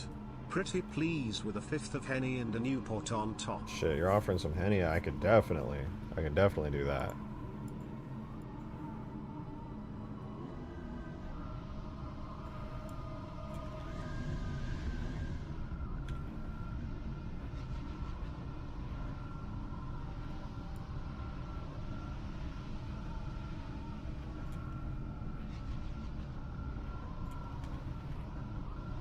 Yeah, I remember, was it you? Is that why, when we were doing the last playtest, I was like on foot and somebody was blasting me with the Pelican and it was so inaccurate that I just survived. They couldn't hit a single shot on me. It was insane. It was disgustingly inaccurate. That was you? Okay. Yeah, that was brutal. I literally was just sitting there like, oh man, I'm actually gonna survive this. That's crazy. The Pelican definitely feels kind of weak right now. Like, not a single shot hit me. It was either the most unlucky shit I've ever seen, or... Turbo Simp, thank you for the 2! That was me shooting. Okay, I kind of figured. That makes sense. Like, yeah, that would be the request you would make after that. Yeah, I'm honestly kind of surprised, because I nerfed the Pelican's damage a little bit, I believe. Maybe I buffed it. I don't remember. I adjusted it in one way or another, based off of a playtest that we had. And now, I didn't edit its accuracy at all. It's just... Apparently, it's just that bad. Crazy.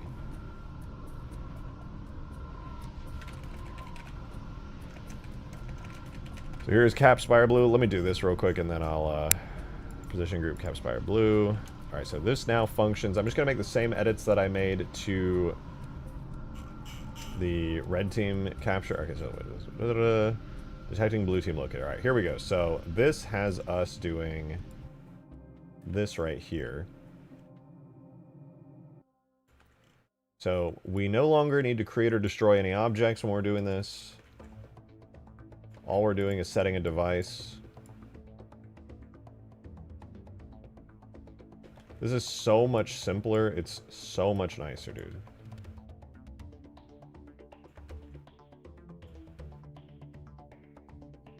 If you can get away with using a device machine rather than spawning and despawning a bunch of objects, do it. That shit actually sinks. If you need to shove something deep underground or 10 billion miles into the sky to make it look like it disappeared, do it.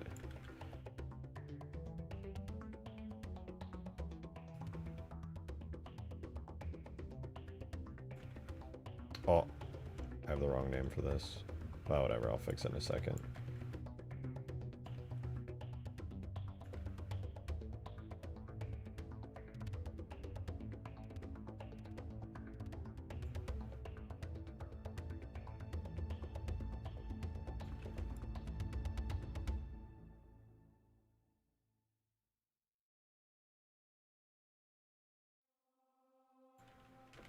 Okay, I'm going to spam, replace.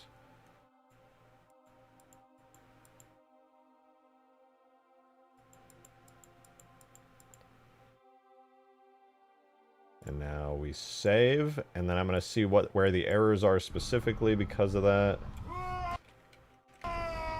Calm down, bro. Alright, so 731 is the first one.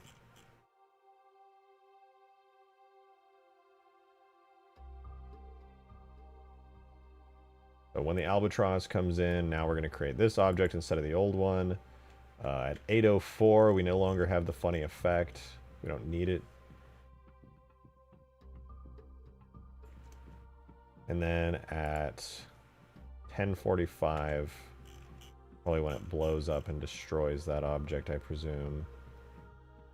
We no longer need to do alarm 1. For a two-person vehicle, I feel like the Pelican should be able to rival the Falcon at least. Yet when I tried to chase your ass with the Pelican, I had the sun dropped on me. I agree with you. The Pelican should definitely be stronger if it's a two-person vehicle. Frankly, I'm just kind of surprised that it's so weak. I don't necessarily want to increase the accuracy because then it'll become like this horrible sniping type vehicle that would just be no fun to play against, but honestly valid. Alright, this now works. All I have to do is go to it, make it not appear automatically, and then wait for the script to create it. Alright, it works. It works. I do want to make one for capturing the, excuse me, the whatchamacallit. You know what I'm talking about? The whatchamacallit? You guys know what I'm talking about. I'm talking about the whatchamacallit.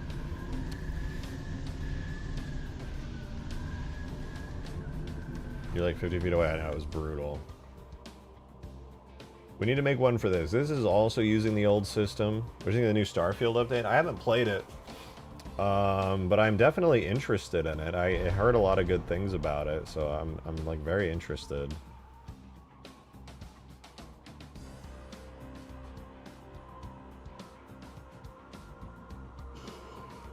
How you turn off the errors of the level? Very easy. Hit the home key on your keyboard to open up the menu. Go to the debug. The two errors that you need to know are this one right here, where you hit 0 or just hit enter on 10. It's error geometry hide all. That'll hide all the red text. And all the stuff spamming on your screen is H, aka events display off. You can turn it on, you can see it appear. And if I show geometry errors right here, you can see, and then I hide them. So I can actually see the level.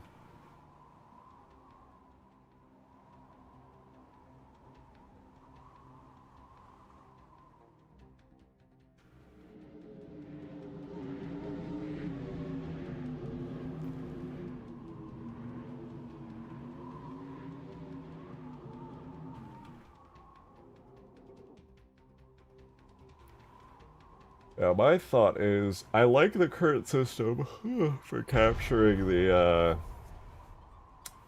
for capturing this thing. Hamstever. It's like Starfield 1.7, not really a brand game, but a lot of new things. Yeah, I heard really good stuff about the new Starfield update. It is tempting to, it does tempt me to want to reinstall it a little bit, but we shall see. We shall see. For this one, I want it to be the same kind of system, but I want it to have a different noise. I don't want it to have the spire alarm playing on it the entire time. I feel like I could easily get away with doing the same thing, but it would be a lot nicer if it was, frankly, if it was just like a more chill alarm. I just don't have any chill alarms. Nothing could make me go back to the game. I heard it actually, it addressed most of the pain points of the game. Like, every major issue that people had problems with, the devs addressed them pretty head-on. Like, the entire progression system, I heard, got, like, overhauled and was made a lot more, like, fair and interesting. And it has, like, less restrictions, as well as, like, there being a lot more points of interest and stuff happening all the time. Thank you for the 3 mod gamer. Starfield the other day. I did use some mods, but the game definitely has improved since launch, even though I still enjoyed it then for the most part. It's not massive 2.0 levels and won't be IT for most people, but it's definitely improved. Hell yeah. I mean, I enjoyed Starfield. I really... On launch, I enjoyed the game. It just didn't have the same replayability factor as the other Bethesda games, so I kind of just ended up dropping it after, like, I would say, like, a couple days. I got myself to like the end of the game, and then I didn't do the New Game Plus. I know the New Game Plus expands the game a bunch, but I was just kind of like... It's funny because most people don't realize, anytime you do... I don't want to spoil the game, but if you do a New Game Plus, you could get a completely different universe where, like, it's like an alternate universe, and it's really cool. And there's, like, a bunch of different variations in alternate universes you can get where, like, the characters are really different. But it's a relatively low chance, which is kind of sad.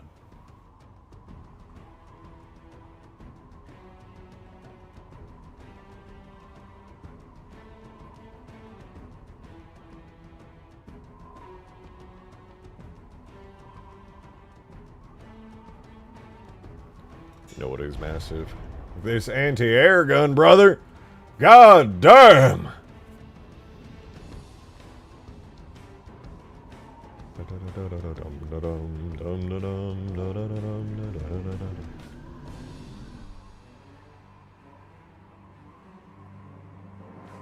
I'm glad this works.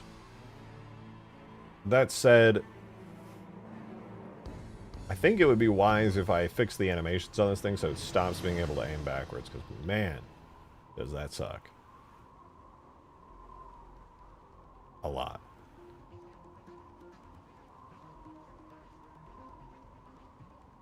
I think what I'll do... I'm going to do something pretty straightforward. We're going to go into the vehicle tag for it.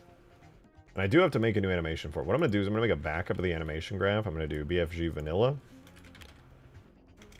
Or BFG default. And I'm going to overwrite this animation graph with some changes to the main model for it. And no facing downwards? Yeah. I did this on something recently. I can't recall what it was, but I did this on something.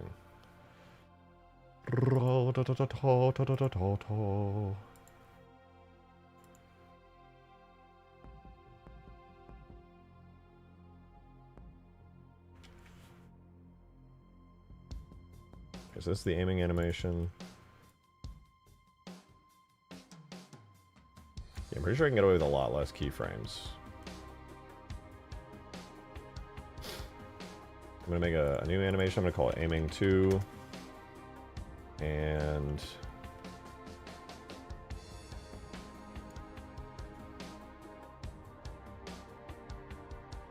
this part of the soundtrack kind of reminds me of a RuneScape track.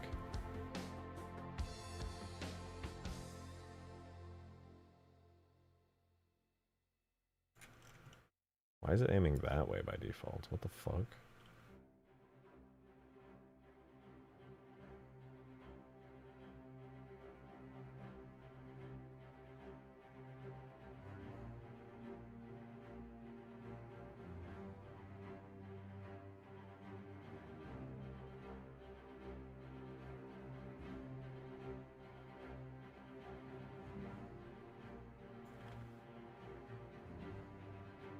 Whatever. I'm just going to start cutting frames out. So the way I'm going to do this is it's going to start here. So these two keyframes are getting yeeted. This keyframe gets yeeted. This keyframe gets yeeted. These two get deleted. We lose this one. We lose this one. Lose this one. This one. Oh, no, we keep that one. And then we lose these two backward-facing ones. No, come back, OBS Studio. You guys are going to have to hit live when this reconnects here in a second. You're going to have to hit the live button. You're going to be back about 10 seconds. All right, we're back! My fucking internet just blew up, bro. Unlucky.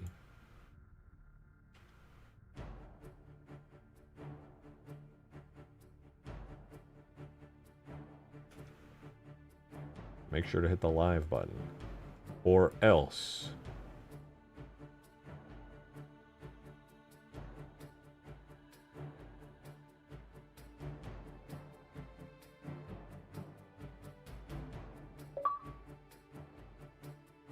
Thank you for the 2 turbos. I appreciate it, man.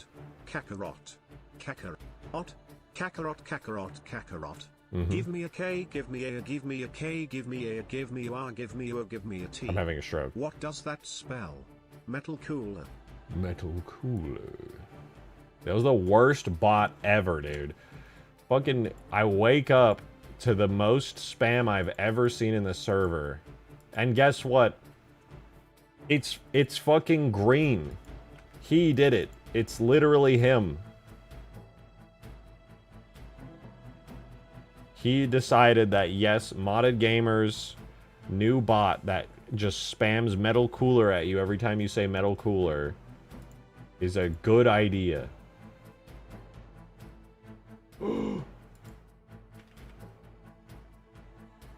It literally upped the spam levels to such a ludicrous degree.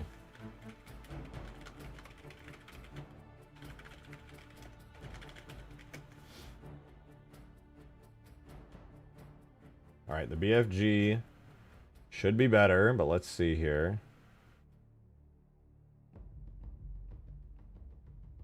We gotta edit the model animation graph. So, right yaw per frame, there's now only 2 left and right, 1 up and down. The degrees are accurate. And we're gonna go into the red and blue variants of the vehicles. And on my default vehicle, on the default model, I'm going to make sure to use the BFG default animation graph so that any other mods don't break. And then does not have circular aiming. We got to make sure it does. Make sure it does not have circular aiming so that the AI don't think they're allowed to do all that shit.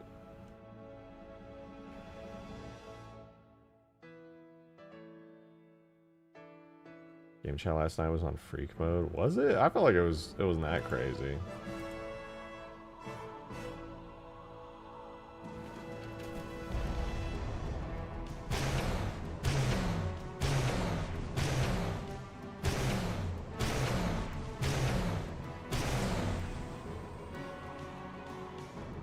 Any day now. There we go. Alright, let's see how the AI handles it.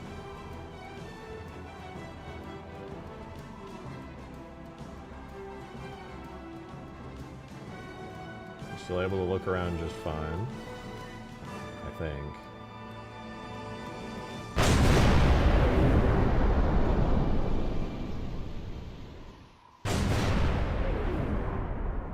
I'm gonna try spawning in an enemy for him. I'll do a super mantis. Oh! A red team super mantis right here. He won't be able to keep away.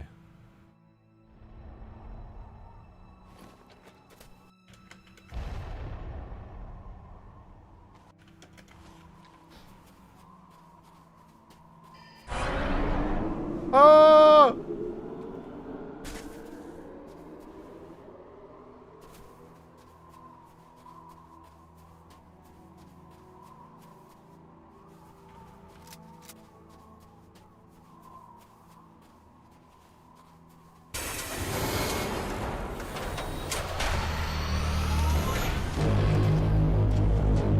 Yeah, that's right. You can't even look at me.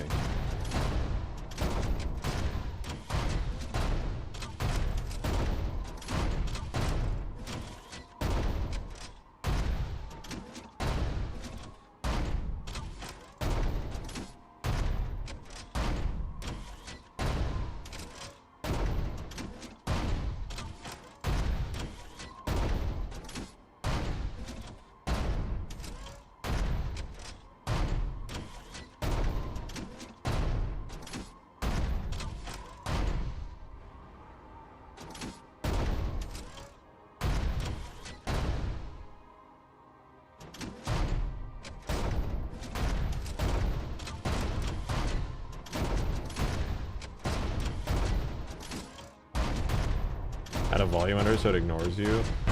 Oh!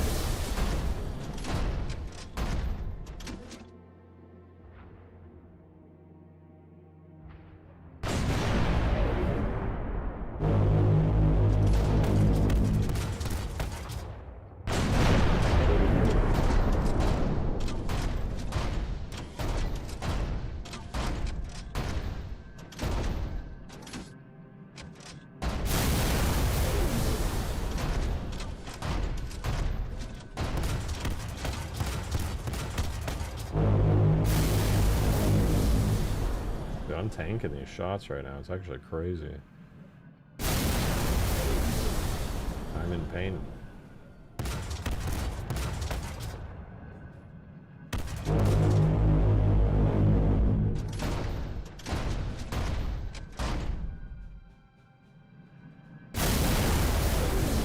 Letting my shields recharge. What a doofus.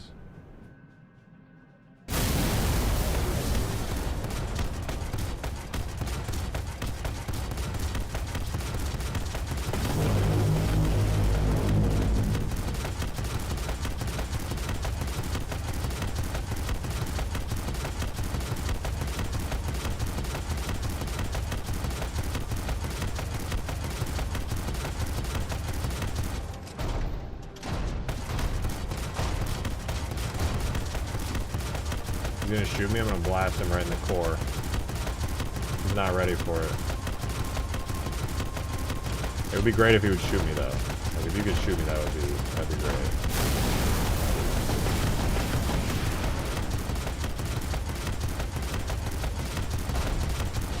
Oh! I'm out.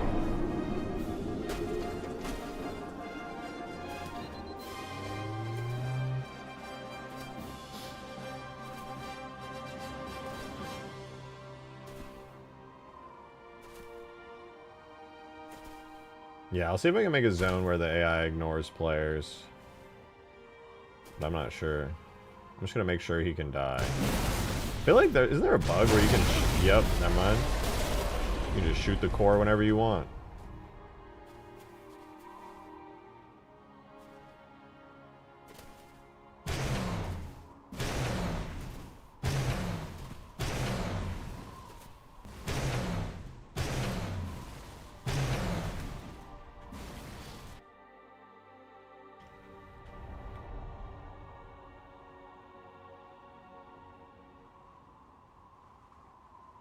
I'm trying to remember what the restriction was and why I made it so that a player can only capture it one time. I think it's because I use the MP-Wake script function, if I recall correctly.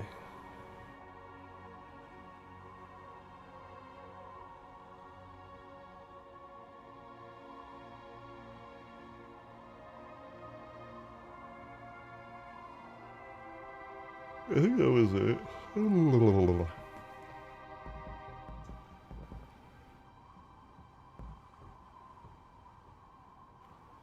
Well, as long as it functions well, I can't really complain. There definitely needs to be some kind of enhanced sound here at the very least, though. Frankly, I'm just glad this is working. Okay, I'm gonna grab some coffee really quickly. I'm feeling a little low on energy. So, if you'll excuse me, I'm going to very quickly go brew myself some. When I get back, I want to tweak this. I want to add like a nice little alarm to it, add some sound so players can kind of understand that yes, you are in fact capturing this thing.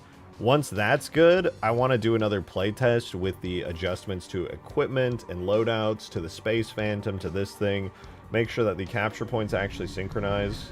And if you guys have any other suggestions for a playtest tonight that you want me to like add into the map before I actually get into the map and get everything, excuse me, loaded in, you just tell me. Like the egg, I need some cover, small auxiliary structures around it. Hey, I'm not going to disagree with you on that. That'd be pretty sick. When I get back, though, I will worry about that. So, if you don't mind, give me just a couple of minutes. I'll be right back.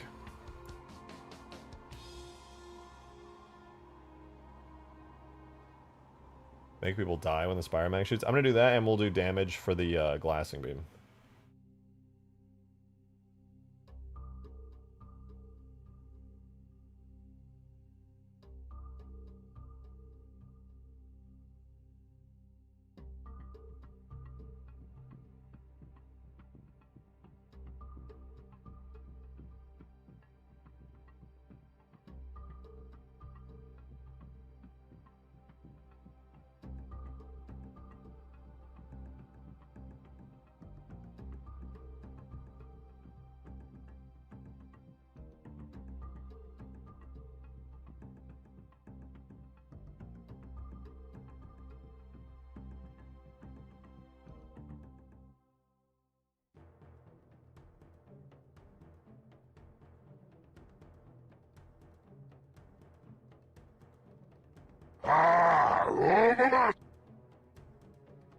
I beg of you, add the volume before the playtest.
Gah.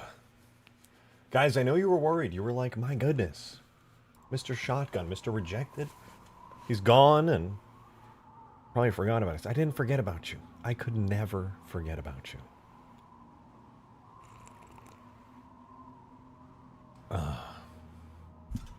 Baldy is back. Okay, bro. Okay. I regret coming back now. Well, we fixed this dumb-ass turret thingy here, so that's cool. But you did forget the coffee. Not true. It's right here. I'm sipping it right now. My usual 9 p.m. coffee, man. Your stream keeps stuttering? I don't believe it. I don't believe it.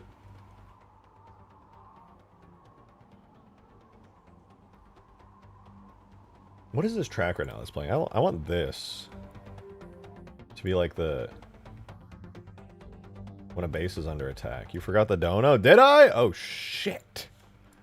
Thank you, Master Oof, said I beg... No, I read that one. I read that one. I saw that. I read that. What do you mean? I read that before I left. Isn't this Brutes? It's called Edge Closer. Let me tell you. Yeah, no, it's a good track though. I think it'd be pretty good for this map, frankly.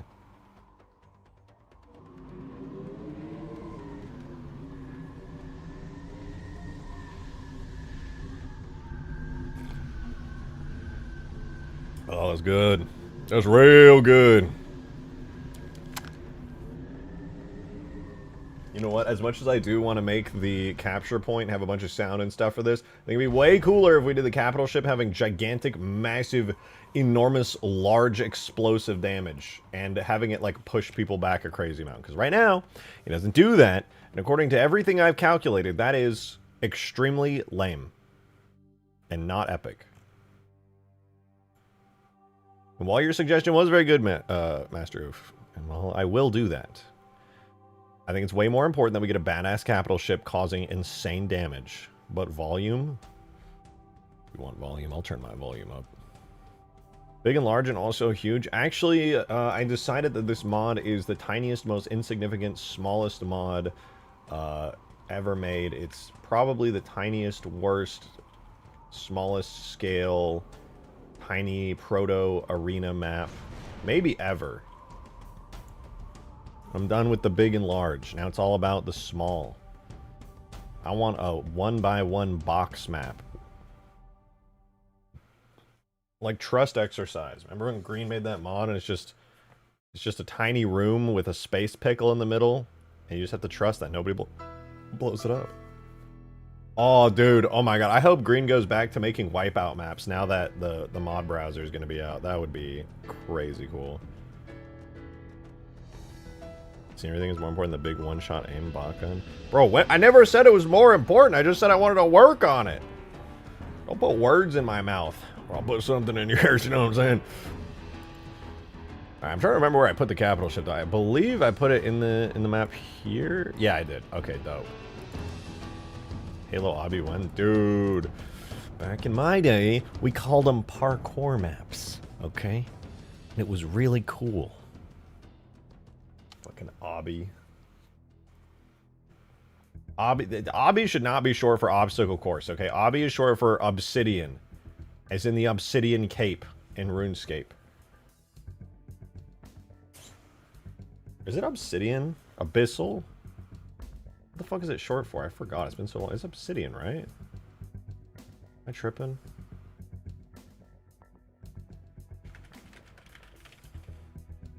Obby Mall. What is it short? Oh yeah, it is obsidian. Okay. Damn. It's been so long. Holy shit. Obby is lame. Who came up with that? I don't know, man. But it's called parkour. Alright. My generation called it parkour. Or jump maps. Obby. If somebody comes to me and says, oh, dude, it's Obby, I'm gonna be like, go back to Roblox, bro. Go back to Roblox, little bro. I'm not interested.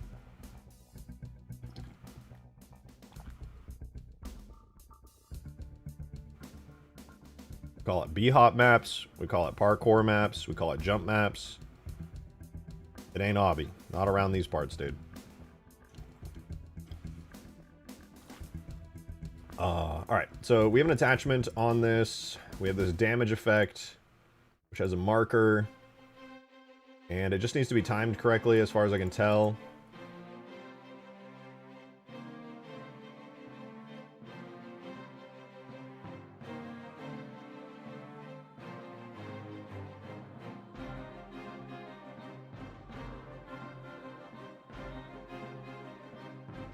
Alright, now I'm going to summon the capital ship. Should be MP, Wake, Script, Glassing, Beam?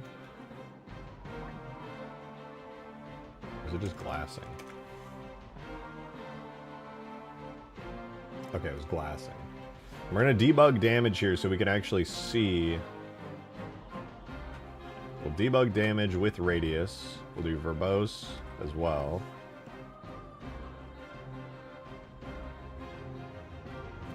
I'm going to stand really close to the damage so we can actually see it occurring.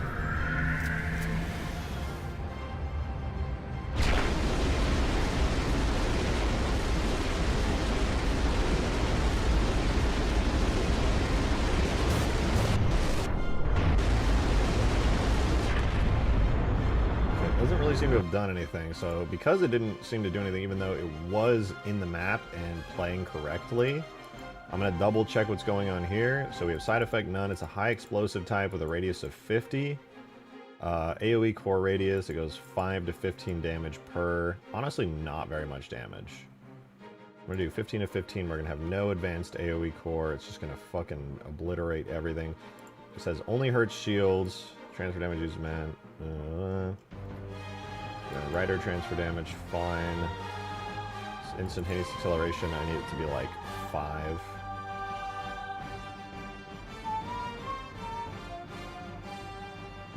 Shake radius is 10. I'm gonna make it like 50. Alright, let's try it again.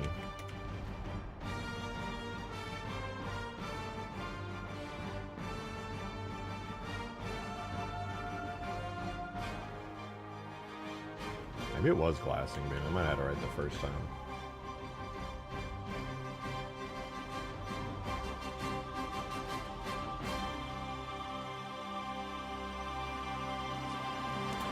Excuse me.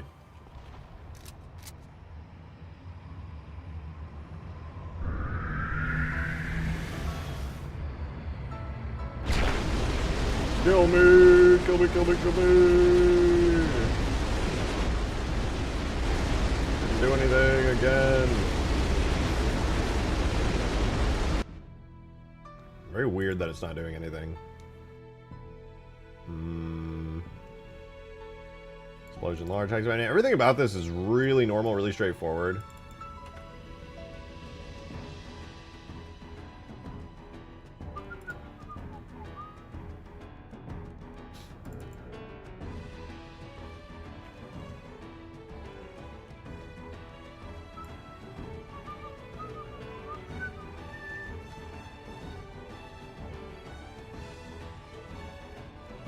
Double check the shake radius stuff here. Pretty good stuff. It has a shake radius of 50. It's like it's acting like the way that it's spawning in the damage like just isn't existing for some reason. And I know you can spawn damage effects this way, so I'm very confused, frankly.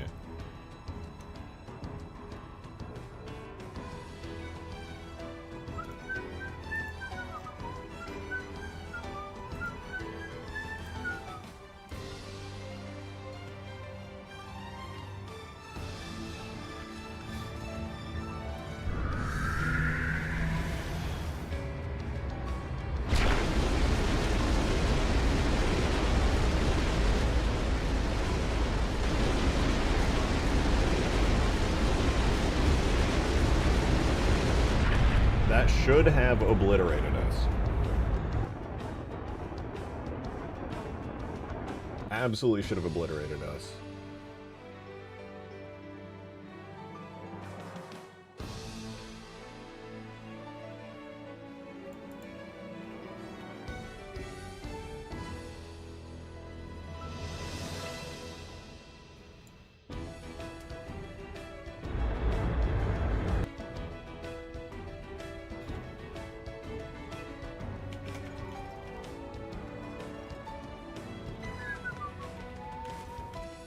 Wonder if it's something due, like, to the way that the effect is spawned in?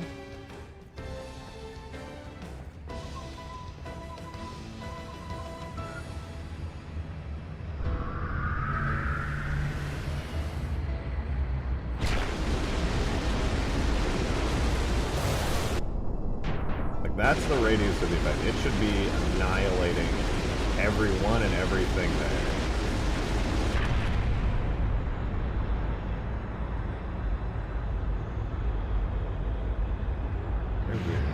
Do you think with the bridges looks really anemic having a massive death beat? No, I'm not going to. It's too much work, it's not worth it.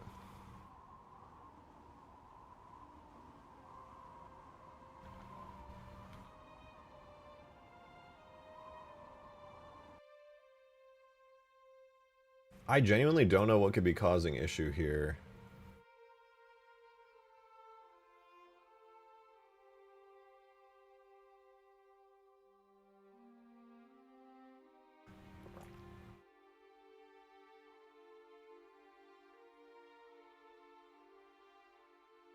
I'm just gonna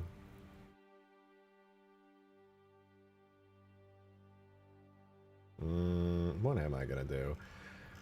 I don't know what I'm gonna do because this doesn't make any sense.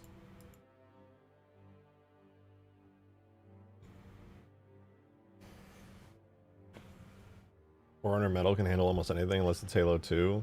We'll go with that. The bridges are just built different, man. It is what it is.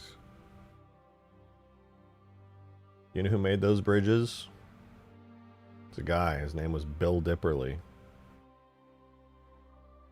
He infused his aura into those bridges.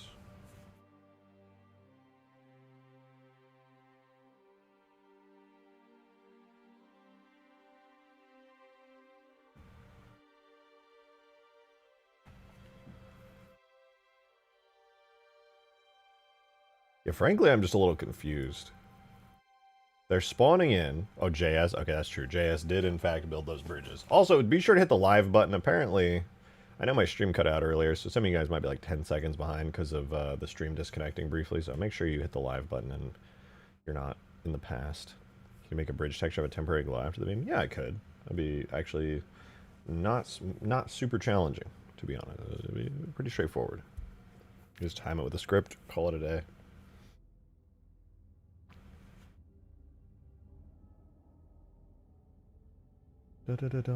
I won't do that, though, because that's a lot of work. What in the world could I do to make this work? Frankly, I just don't understand why it's not working at all. I could try... So right now it has beam shockwave from the capital shift here. I'm going to switch over to just actually using the nuclear bomb damage effect. Straight up. And if that doesn't work, then that tells me it has nothing to do with my damage effect and everything to do with how the damage effect is appearing in the game.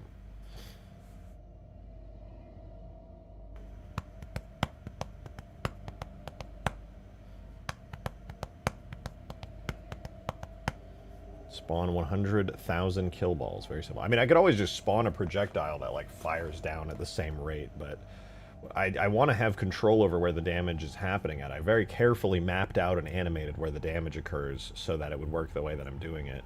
It would be way more awful if it didn't work correctly. Anyway, objects, vehicles. It might be in the longsword folder. I'm not actually sure. Weapon, nuke.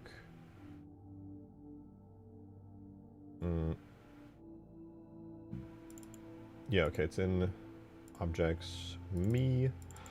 Weapons, nuke launcher, damage effects, nuke explosion, new. So I'm just gonna spam nukes out of it.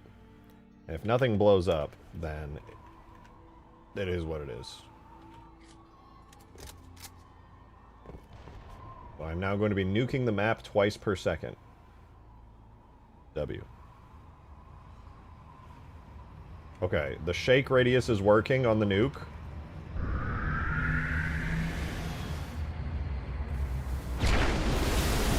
Oh, it's working! Okay, it was the damage effect. It was just the damage effect. That shit is absolutely working. Jesus. The entire map just blew up. Holy fuck. Yeah, I'm not gonna lie to you guys. I have absolutely no idea what the difference was there, but hey, it works. If it works, it works. So I'm just gonna yoink that damage effect that I made a long time ago, and we're gonna bring that into our capital ship.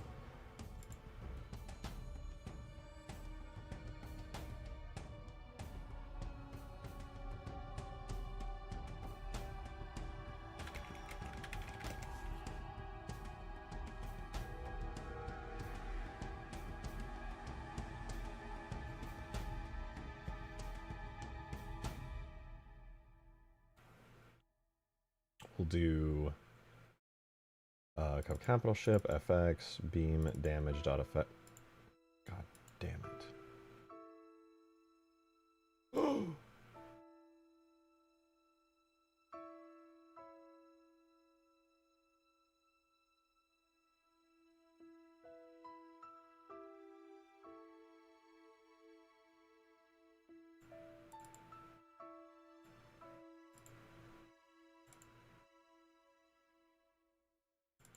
Okay, there we go. Now I can customize it.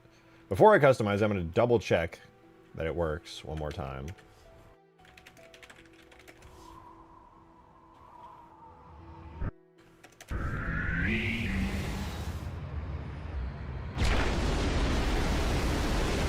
Yep, that works. That absolutely works. All right, so damage lower bound is 80, upper bound is 1,000. I actually think that's reasonably fair. Radius right now is 50 to 100. I'm going to make it 1 to 50. The instantaneous acceleration, shake radius is 1,000. I'm going to make shake radius like 100. Instantaneous acceleration should be like 5.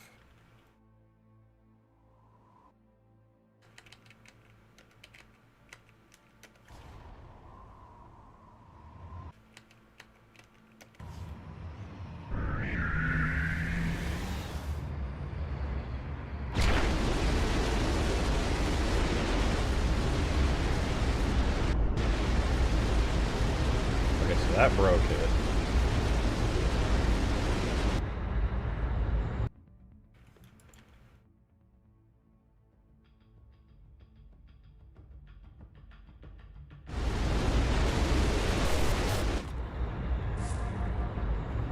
Might have been the radius. I might have just been doing the radius wrong the whole time. Just being a little dumb with it. Modded Gamer, thank you very much for the 420. Appreciate it. I'm about to be that guy, but I just thought of it. Why are there 4 runner bridges if the gassing beam is causing the crack? Oh, you see. The bridges are actually not bridges. They're just regular walkways.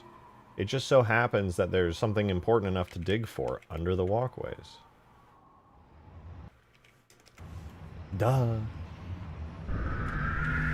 Can I make the beam have static for the visor? Unfortunately, I don't think so.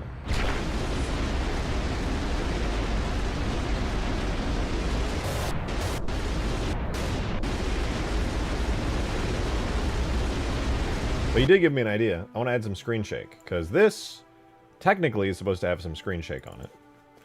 It doesn't, due to reasons, but I can give it screen shake. If I duplicate this, then we go objects, me. And then we grab the damage effect for... Maybe it's in the longsword after all. Vehicles, longsword, H2A, damage effects, weapon, nuke.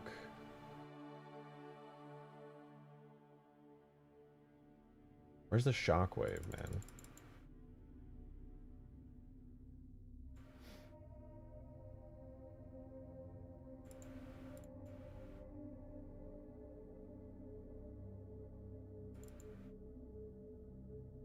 Where's the shockwave? I'm annoyed now. Let's go all the way and find it, because I can't organize shit. Modded Gamer, thank you for the $69 million. Are they now? Are they really? Yeah. You're certain? Maybe. Like 100%? Possibly. Those are indeed walkways and not bridges? Yep. Are you sure? I don't think you're sure. Yeah, I mean, every walkway has to have a bottom to it. It just so happens that these look like this on the bottom. It's a pure coincidence. The Forerunners were aware that there was, No. You want to know the real lore? All right, here's the real lore. This crack actually formed naturally here due to an immense energy beneath that the Forerunners were storing, because there was just this, you gotta take my word for it, there's this really important thing down there. It actually naturally formed the crack over hundreds of thousands, tens of thousands of years, and then the Covenant understood that, and they were like, hey, why don't we speed it along? So then they started digging down in the middle of the crack, and guess what? It's good, you know? They were digging. They sure were. They like extra dug it out, you know what I'm saying? That's just science, man. Don't know what to tell you.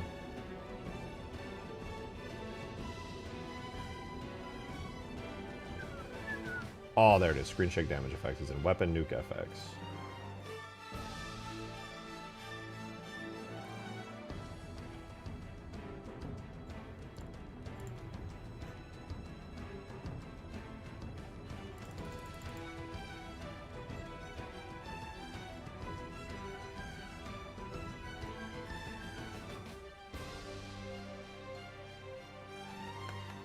Alright, radius is way too big. I'm gonna make it like 200. And screen shake radius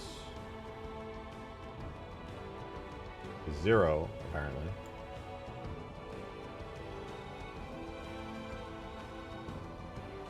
Nuke screen shake right here. We're gonna edit this because I found out a better way to do screen shake not too long ago. Modded Gamer! Thank you for the 3, man. Appreciate the support. Here's what I think. I bet Your you. baldness is getting to you. I don't think Bungie would approve of this law. Because you do be bald. There's a lot of bald people who worked on the Halo games, and I think they'd be offended that you call a man such as myself with a full head of hair bald. I don't think they would appreciate that very much.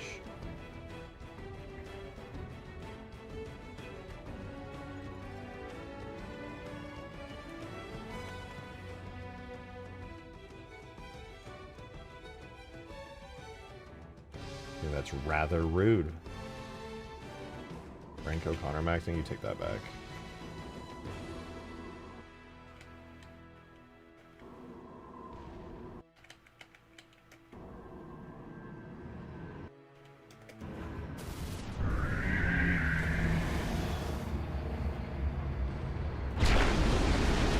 My screen! Oh! Why did I live? I think I actually broke the effect. Oopsies.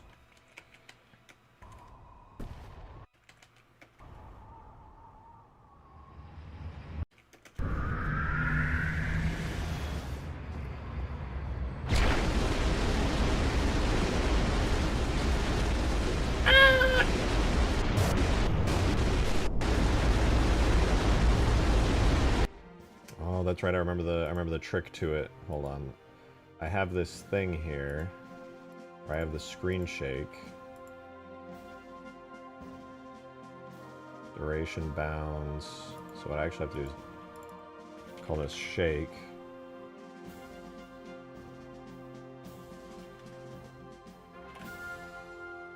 Put that on it. That way they can be equal but offset. I was messaging while the stream was like 20 minutes behind. I keep saying, you guys gotta hit the live button. I don't know what's going on today. I think the internet's just a little cooked.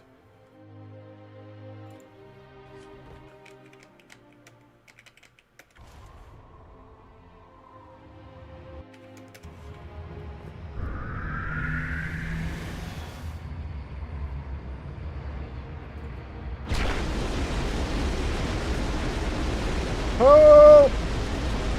Ah! Wait, I lived. That's not supposed to happen. I'm supposed to die.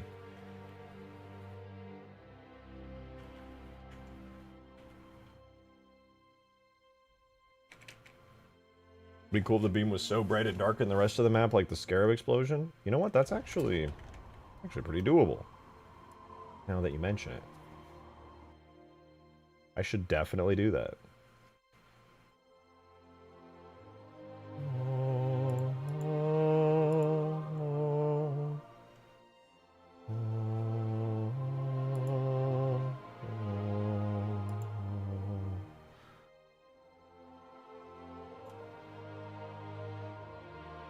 That's what it didn't reach. That is true. That is true. And that's true. And that's pretty true, actually. That's actually pretty true. Modded Gamer!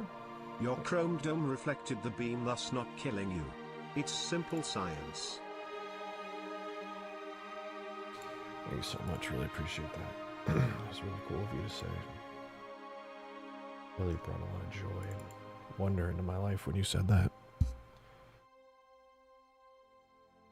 Thank you so much.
What's the lifetime on this? 11.75.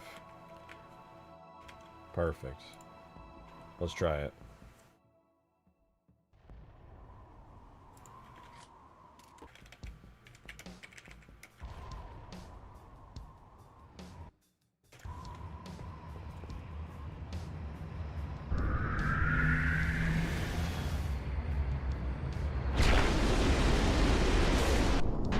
Actually made it even harder to see.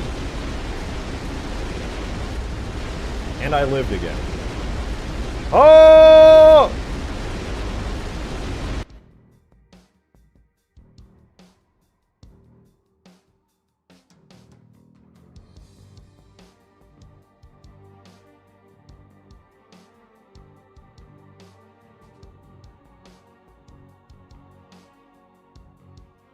What does it do? Turns the exposure up?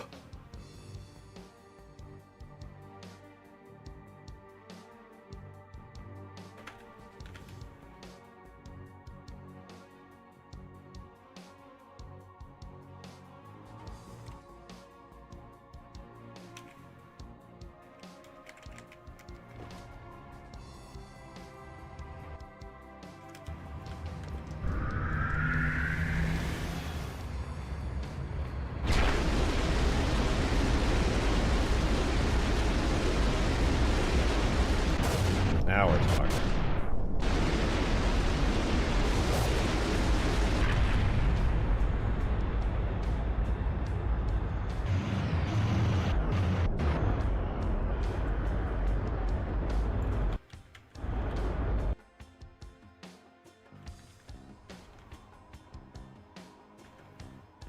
Though the fade out kind of sucked, not gonna lie.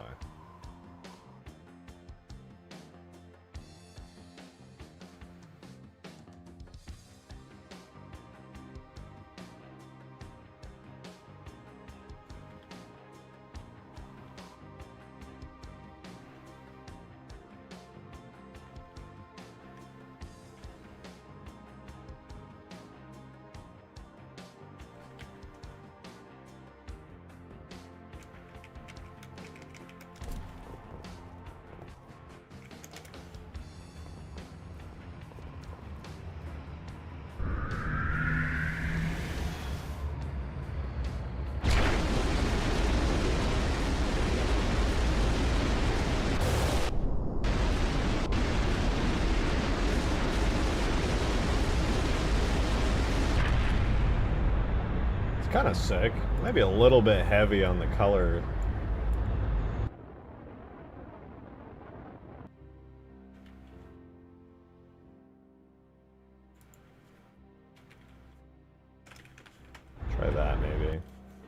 Let's see.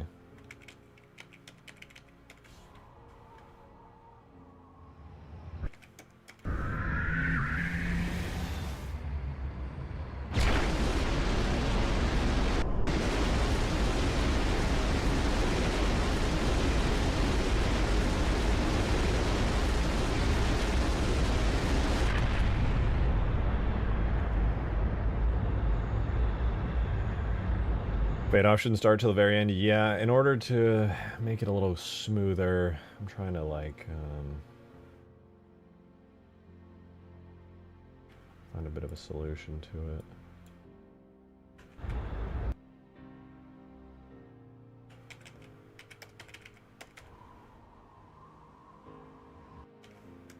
What I want to do is have it so that the desaturation starts as it begins to fire.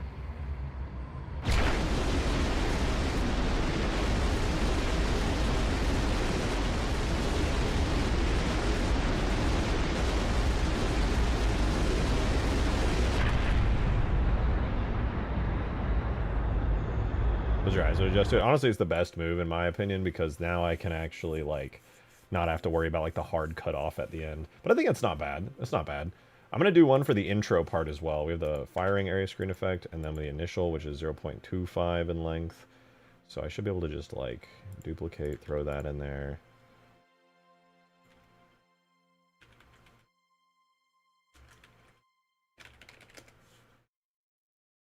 I'll do a charging screen effect, which now that I think about it actually, I don't need it here. Save that, go out, switch to not you. Gotta go back and figure that out because that just stopped working for whatever reason. Delete the shake out of there, save that. No, what I need is the animation graph for this because that's where all the actual beam FX are stored.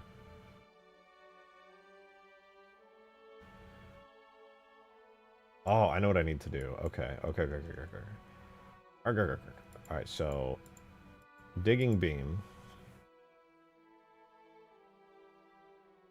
What it needs is this right here, which is 11.75. Delete it from here, put it on the initial part of the beam. Save that. Swap it so that the duration of this is not what I meant to do.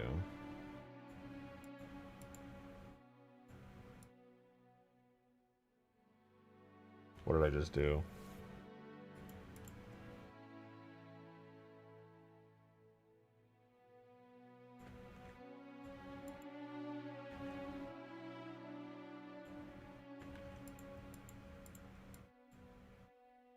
Right, now we're back. That was a close one.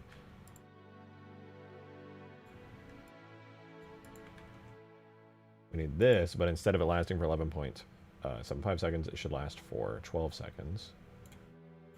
And then we get out of there. We go to the charging effect.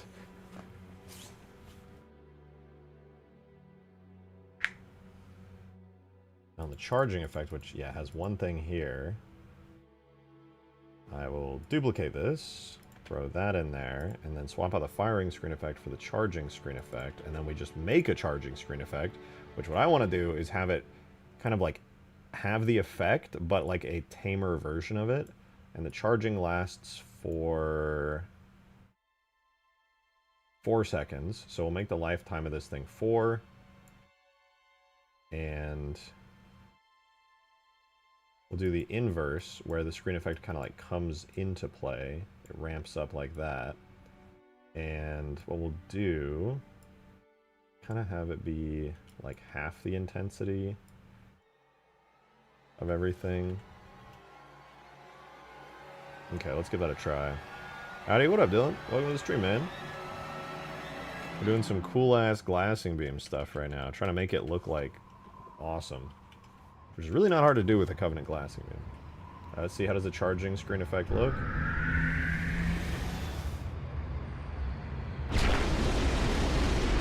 Not bad.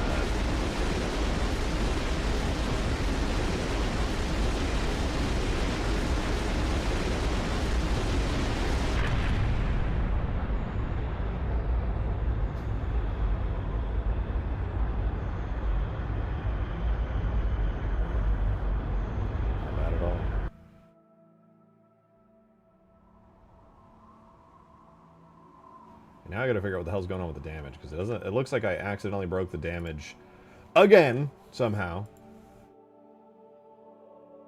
Beam damage here. I don't even know how I broke, man.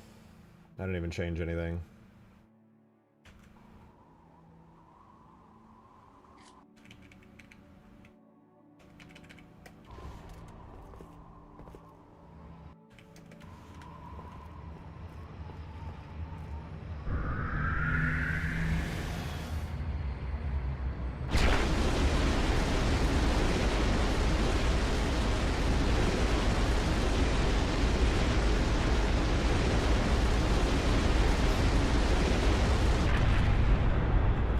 Will the bridges get destroyed? No. That's far too much work for a small detail that most people will never notice or care about, and it'll just hurt the map's gameplay overall.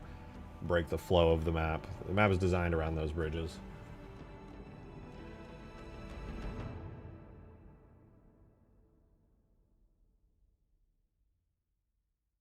Is it the shake radius that's breaking it? That's gotta be it, right? Every time I add a shake radius to it, this thing fucking explodes.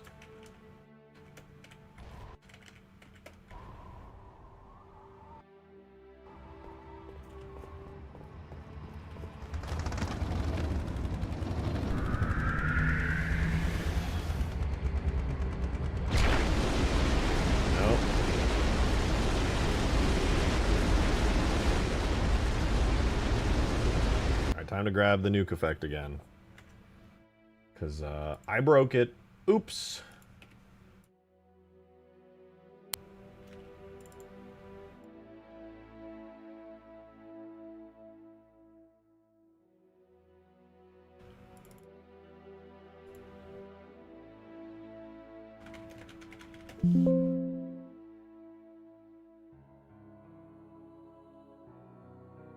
God damn it.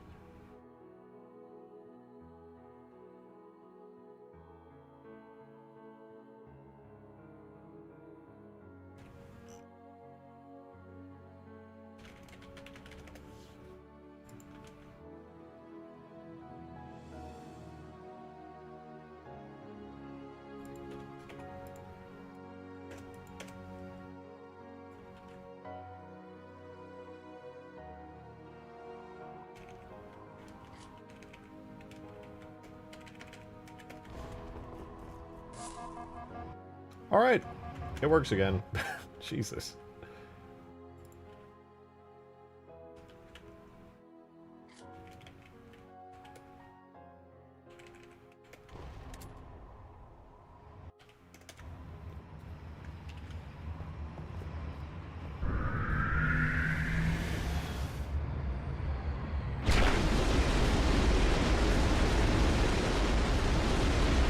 Alright, it doesn't work again. Apparently taking the shake radius from 50, from 100 to 50, or whatever the fuck it was, has broken the damage effect. How does that even make sense? What about things that don't have a shake radius? Do they just, like, what?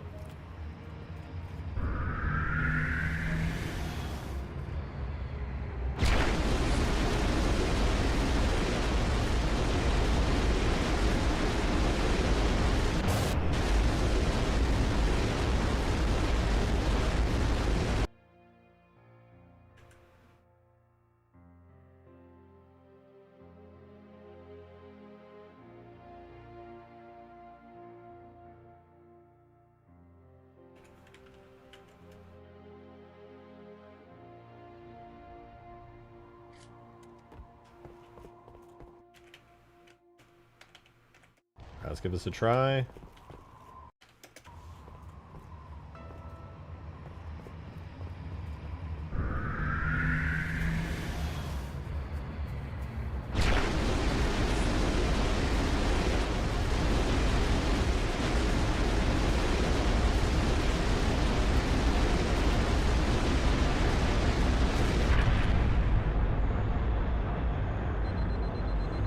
Okay, that's cool and all. What if, instead, I reduced the radius of these down so that they're a little more balanced? This is why I think Noble 6 survived Reach. Okay, to be fair, I have Cheat Deathless Player on, so I could probably turn that off. Excuse me.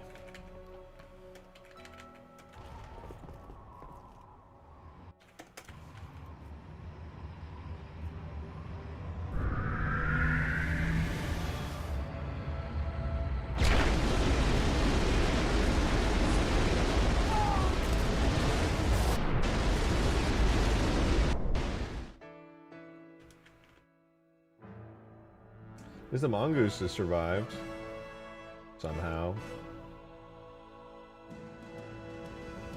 I don't fucking know, man.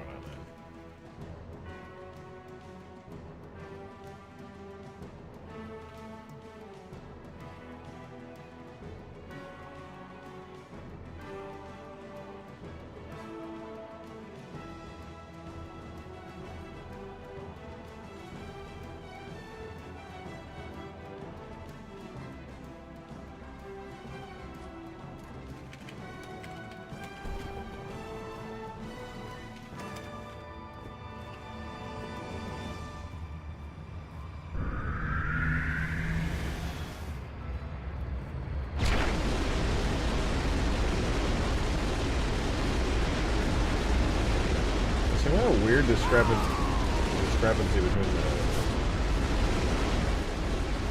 shake radius.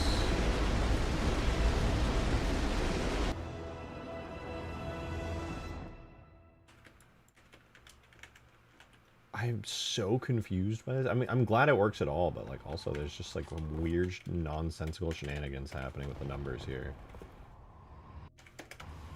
I'm trying to make it make sense. It doesn't make a lot of sense, but I'm trying.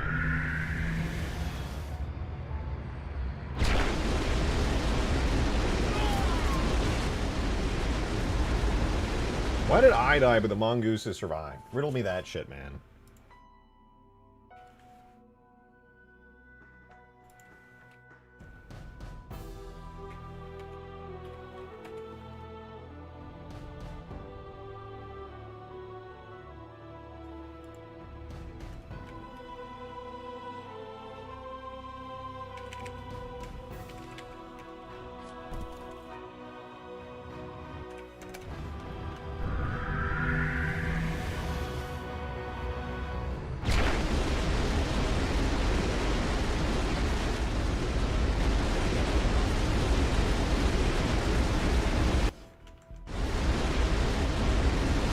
If there's no shake radius, it just doesn't deal damage. That makes sense, maybe.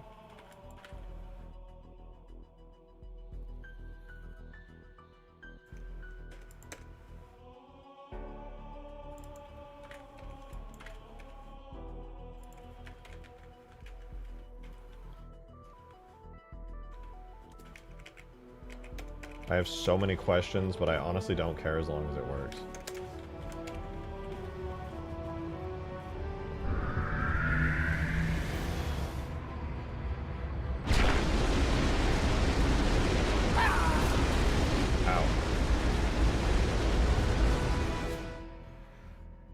Take me back, man. Take me back to when this shit made any kind of sense at all. Please. I don't understand anymore. None of it makes any fucking sense. I want to die.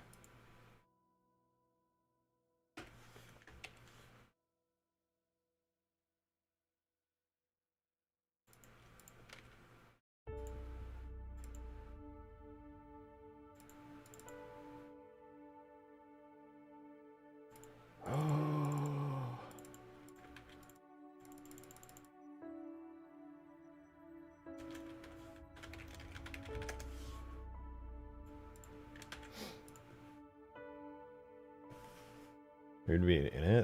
That shouldn't work that way.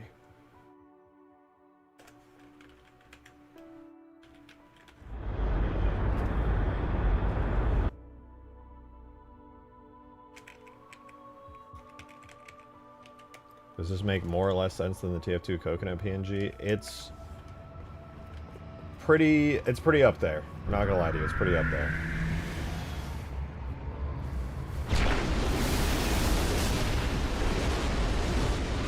So now it has evaporated everything within like a mile. Which obviously, I don't want that.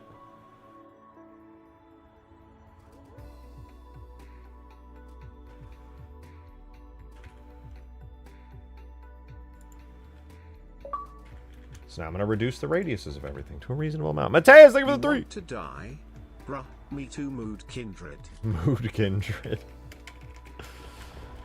Yeah, this game do be making me feel things sometimes. Emotions.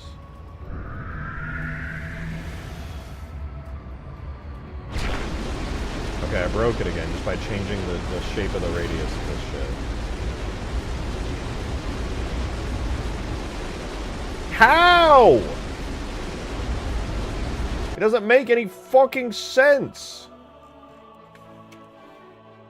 If I have this at 50 to 100, okay, and I have this at 1000, it works. It deals damage. If I make it smaller than that, it doesn't do anything. If the shake radius goes below this bullshit, it just stops working. What does the shake radius have to do with fucking anything? It doesn't make any sense. It doesn't make any fucking sense.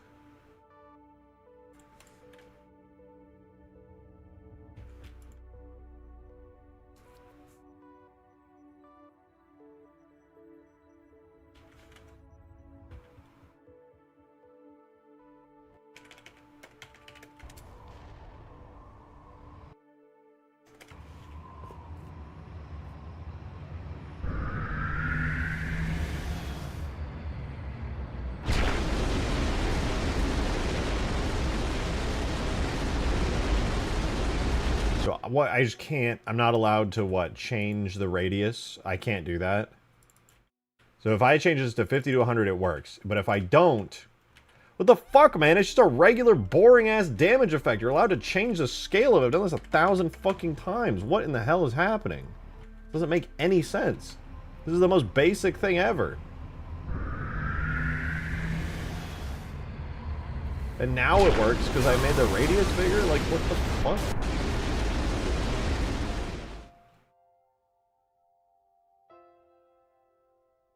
The game is basically telling me unless I have a literal continuous nuclear bomb going off, it's just not gonna work.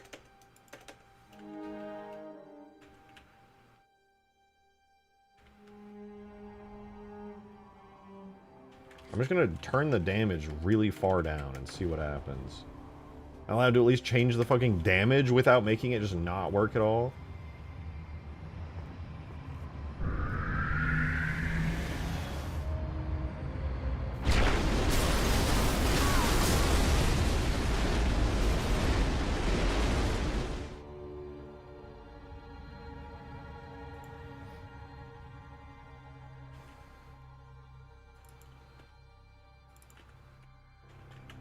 Okay, now that this is working, low-key is kind of cool.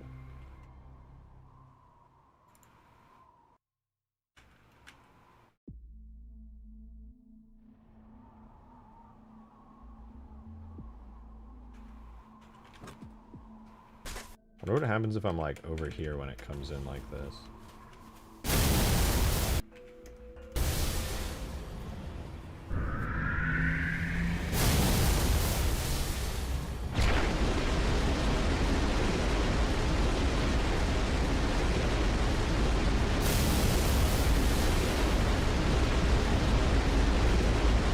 It doesn't seem to be hurting me from here. Seems like I was pretty safe. I'm over here.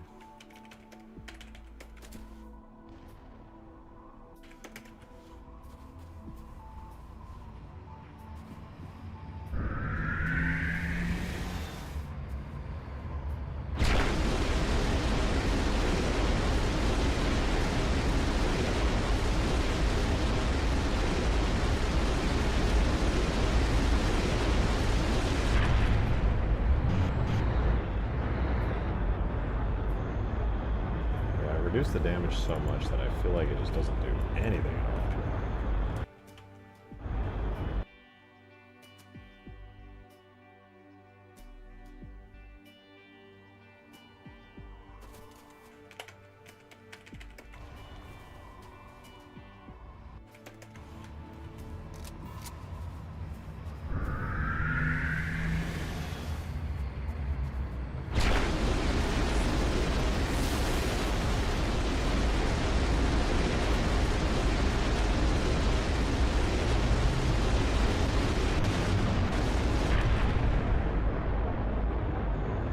Whether you survive or not is low-key pretty iffy.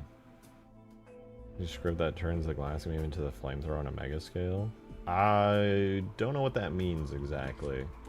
Because you're assuming some qualities about the game flamethrower that I'm just not understanding. Specifically, I mean.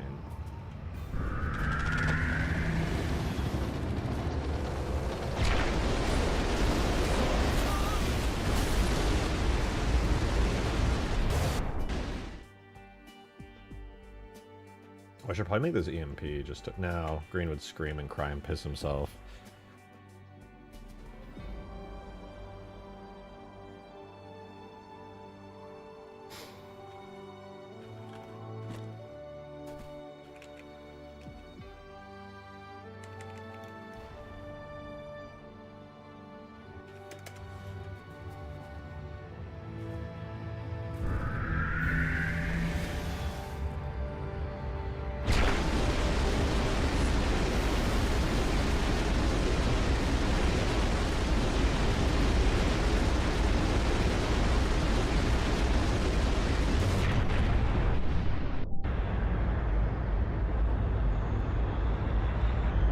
Low-key pretty sick. Let me switch back to the better shake effect. Because the current screen shake effect kind of sucks.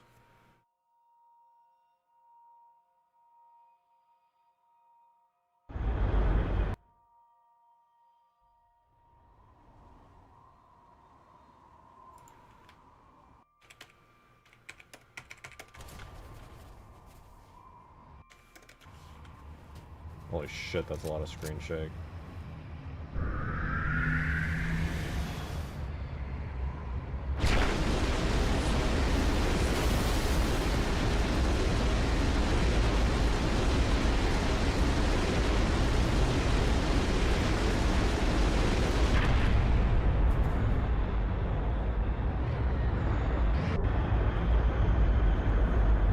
I was gonna do something else, I forgot what it was. Maybe I should make it EMP.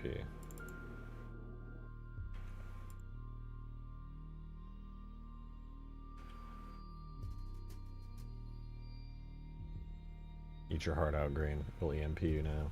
Nobody tell him. Alright, beam damage.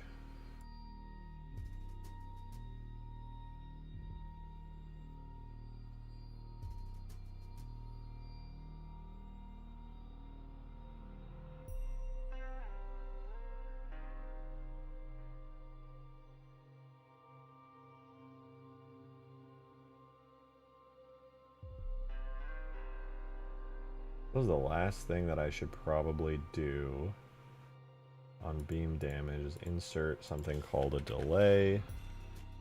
Do not have events run in parallel. And how long would it be?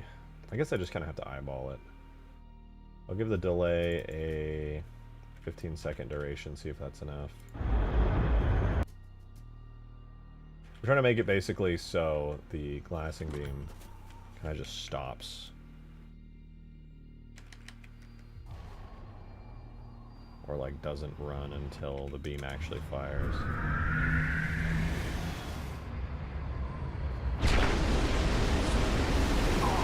Holy fuck.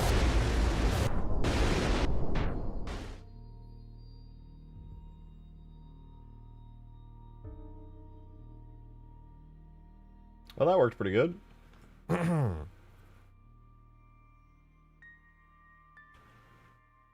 You just set things on fire. Can I think I can do that, right?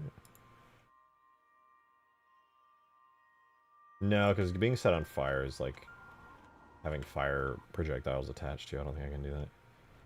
Make it activate a kill zone for a bit. I could, yeah, that's possible.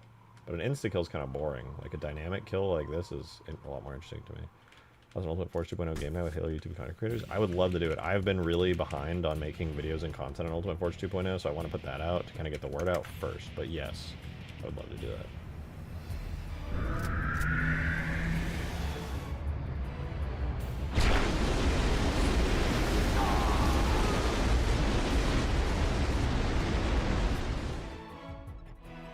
Let's go.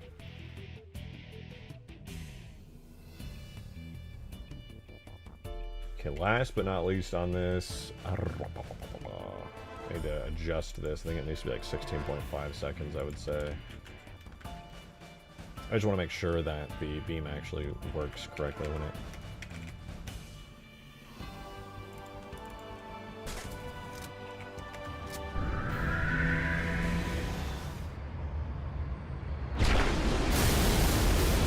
I fucked up by spawning late. Causes errors, hold on.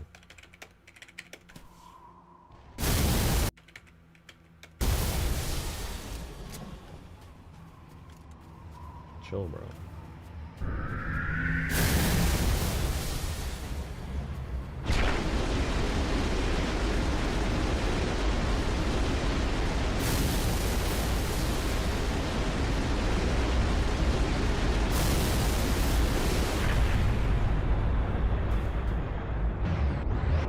What this looks like from all the way over here. I want to go to my base and watch this go down.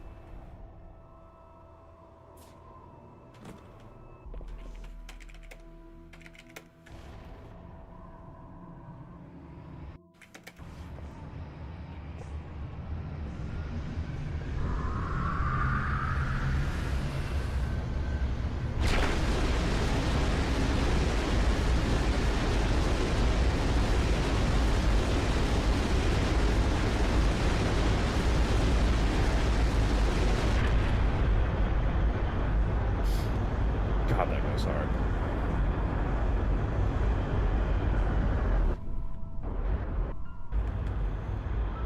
I'm just glad it works. Alright guys, I think I'm gonna hop off the stream for tonight. It's been a slow stream and I want to go work on some YouTube shorts, some video content amongst other things for the night. We're gonna do a playtest tomorrow, so you guys watching right now, you want to join in on that tomorrow, don't miss out, it'll be a lot of fun. That said, I want to give my thanks to you guys for a really fun stream today. I hope you guys did enjoy it. Live again tomorrow about 6 p.m. Central Time. You know where to find me. I'll see you guys there. I hope you have a wonderful, wonderful rest of your night, you guys. Whew. Later, Baldo. That's great. I'll see you guys tomorrow. Have a wonderful rest of your night, you guys. We'll do playtest tomorrow. It'll be sick. All right. Later.